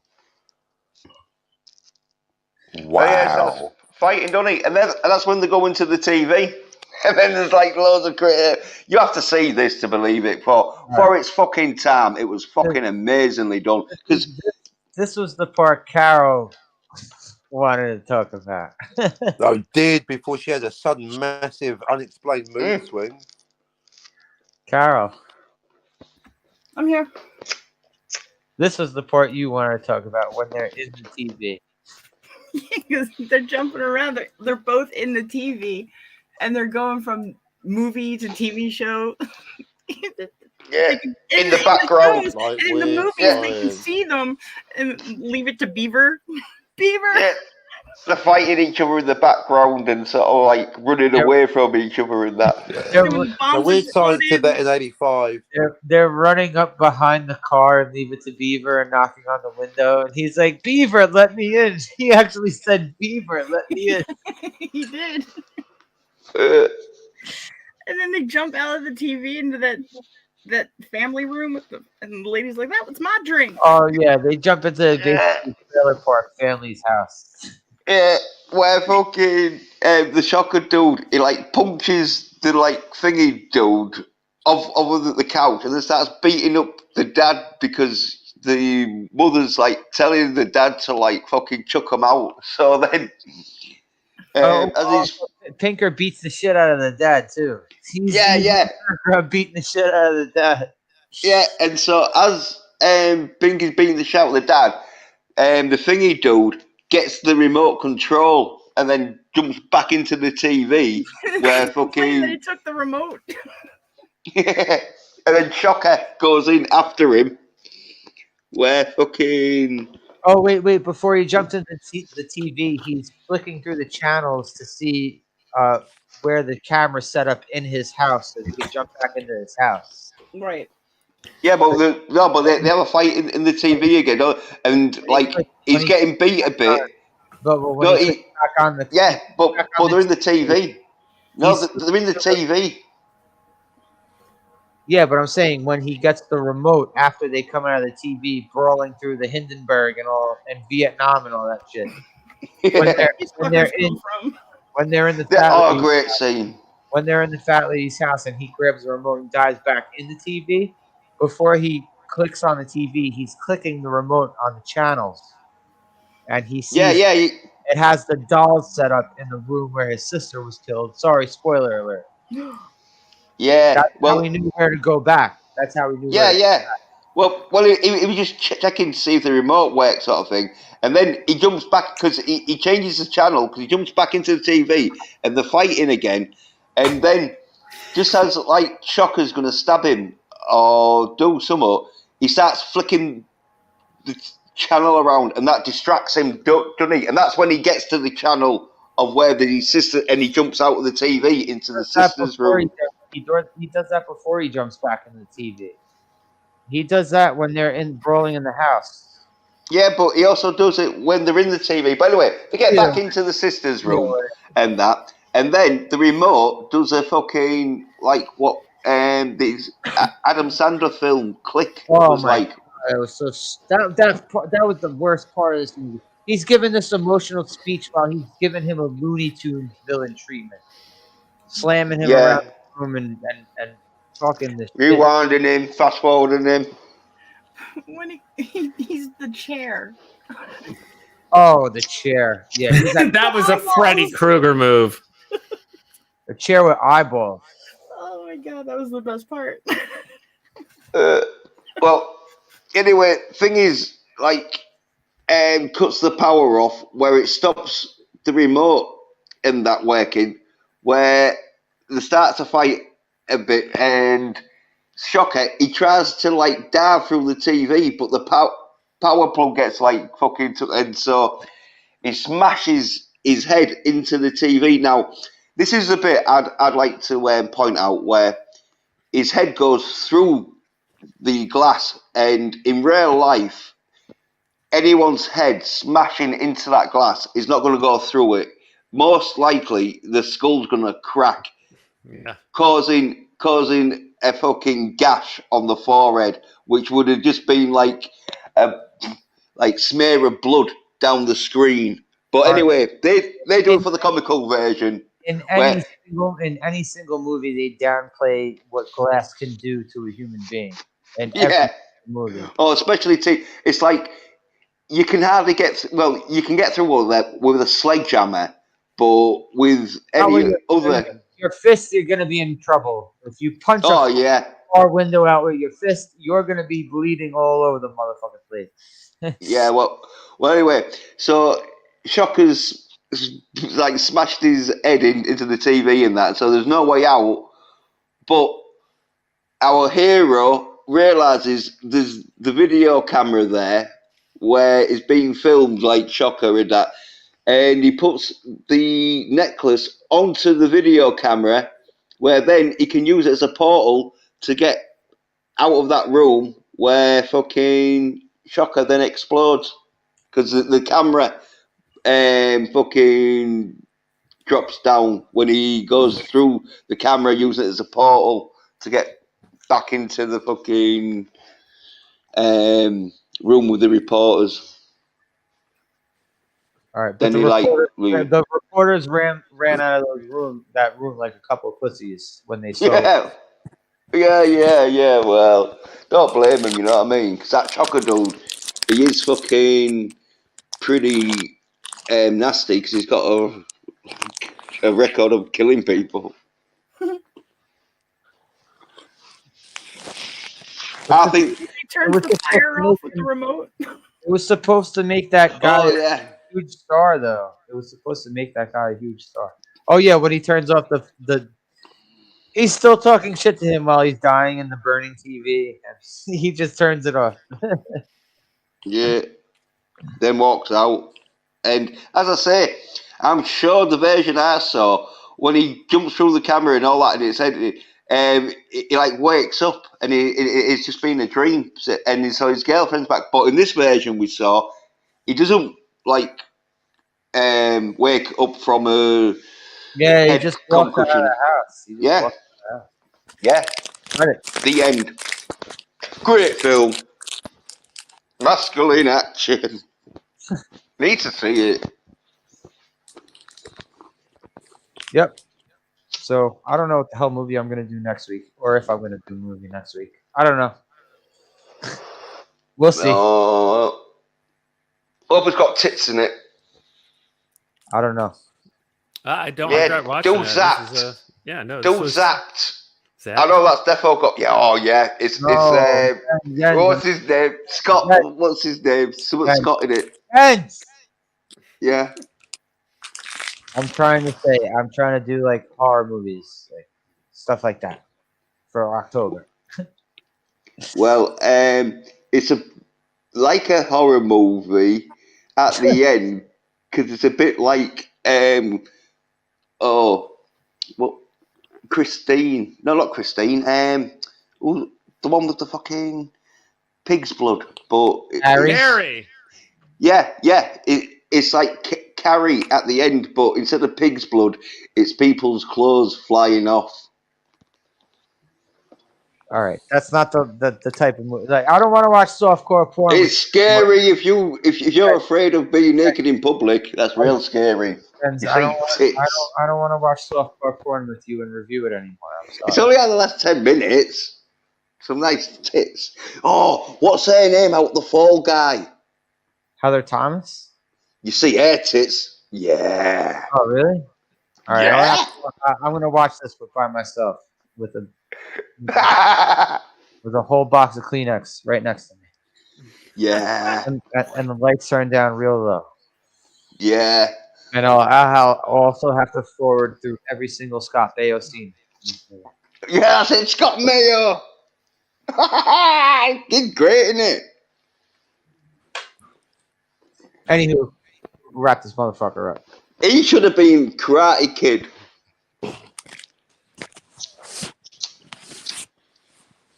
Darius. Yeah. What'd you think of this? I give it 2 in the pink and 1 in the stink. This is a real shocker. And you know what? I did enjoy it. It kept me guessing, and it surprised me a bunch of times. It wasn't afraid to take it all the way outside the frame, literally and figuratively. So yeah, no, I enjoyed it. Rating? That was my rating. 2 in the pink, 1 in the stink. All right. Out of 3. That's your scale. Right. Well, my rating is 8 out of 10. Really? Yeah, defo. Because it's probably a 9 if you fucking don't think about too much of the plot line being a bit too fucking big. But because the action in it is great and that fucking masculine action. If it's and a all. 9 if you don't watch it properly. No, it's a 9 if you fucking hadn't seen fucking any Scott Adkins films. But if you've seen Scott Adkins film, well, that's the thing. If you've seen some Scott Adkins films, then it's not all that impressive. But fucking, it's a great film. It's a great film. Get it? Fucking masculine. Jens, we get it. You want to marry Scott Adkins. We get it. You love this guy. We get it. Right, every fucking week. You want He's on the Scott Adkins diet. You want Have you seen for your wedding? Okay, we get it. Yeah, have you seen the fight scene clip that I did a review on of Scott Adkins and this dude called Andy Long Yamon, something like that? No. But real good. Fucking, it's like he does these kicks, and Scott Adkins, he don't even do any fighting in it. He's getting his ass kicked, so you know, fucking Scott Adkins has got to come back because spoilers, Scott Adkins wins the fight. Okay. Of course he does. So you like the movie? I haven't seen it yet, but shocker! Shocker! Right, I've got the fucking cassette of of No More. Yeah, well, no, it's the cassette single of No More Mr. Nice Guy of Megadeth. Single. Yeah, I don't know exactly where it is. I think I still might have it, but. And so this was one of the greatest films I saw. It was like because I saw this back in like the 90s or like late 80s, depending on fucking. I think it'd have been more like early 90s, just sort of thing. But depending on a certain point of view. Yeah. Well, America used to get films a year or two. Yes, you like the movie, right? Oh yeah, I saw this film and it was like, right, if films aren't as good as this, you don't want to bother watching them. Captain, from the total of 10 minutes or maybe 12 minutes that you saw this movie, what did you think of it? Don't give the game away. Like I say, it's a visual tour de force. I give it a full 6.9 out of Go Fuck Yourself. Out of 75 because you didn't see it. Not since Singing in the Rain have I been so confused about whether something is a documentary, a fictional movie, a dream sequence, a fourth wall breakage, a pastiche of or homage to. I leave it to Beaver. I like the Danny DeVito reference when he's dressed up as a taxi. I thought that was really good. I like the Gatorade product placement. I mean, I don't know. What I want to do is get a big knife out and start slashing up boxes of Gatorade. Get me some of that Gatorade. I thought the topless scenes were non-existent, as were the French maids.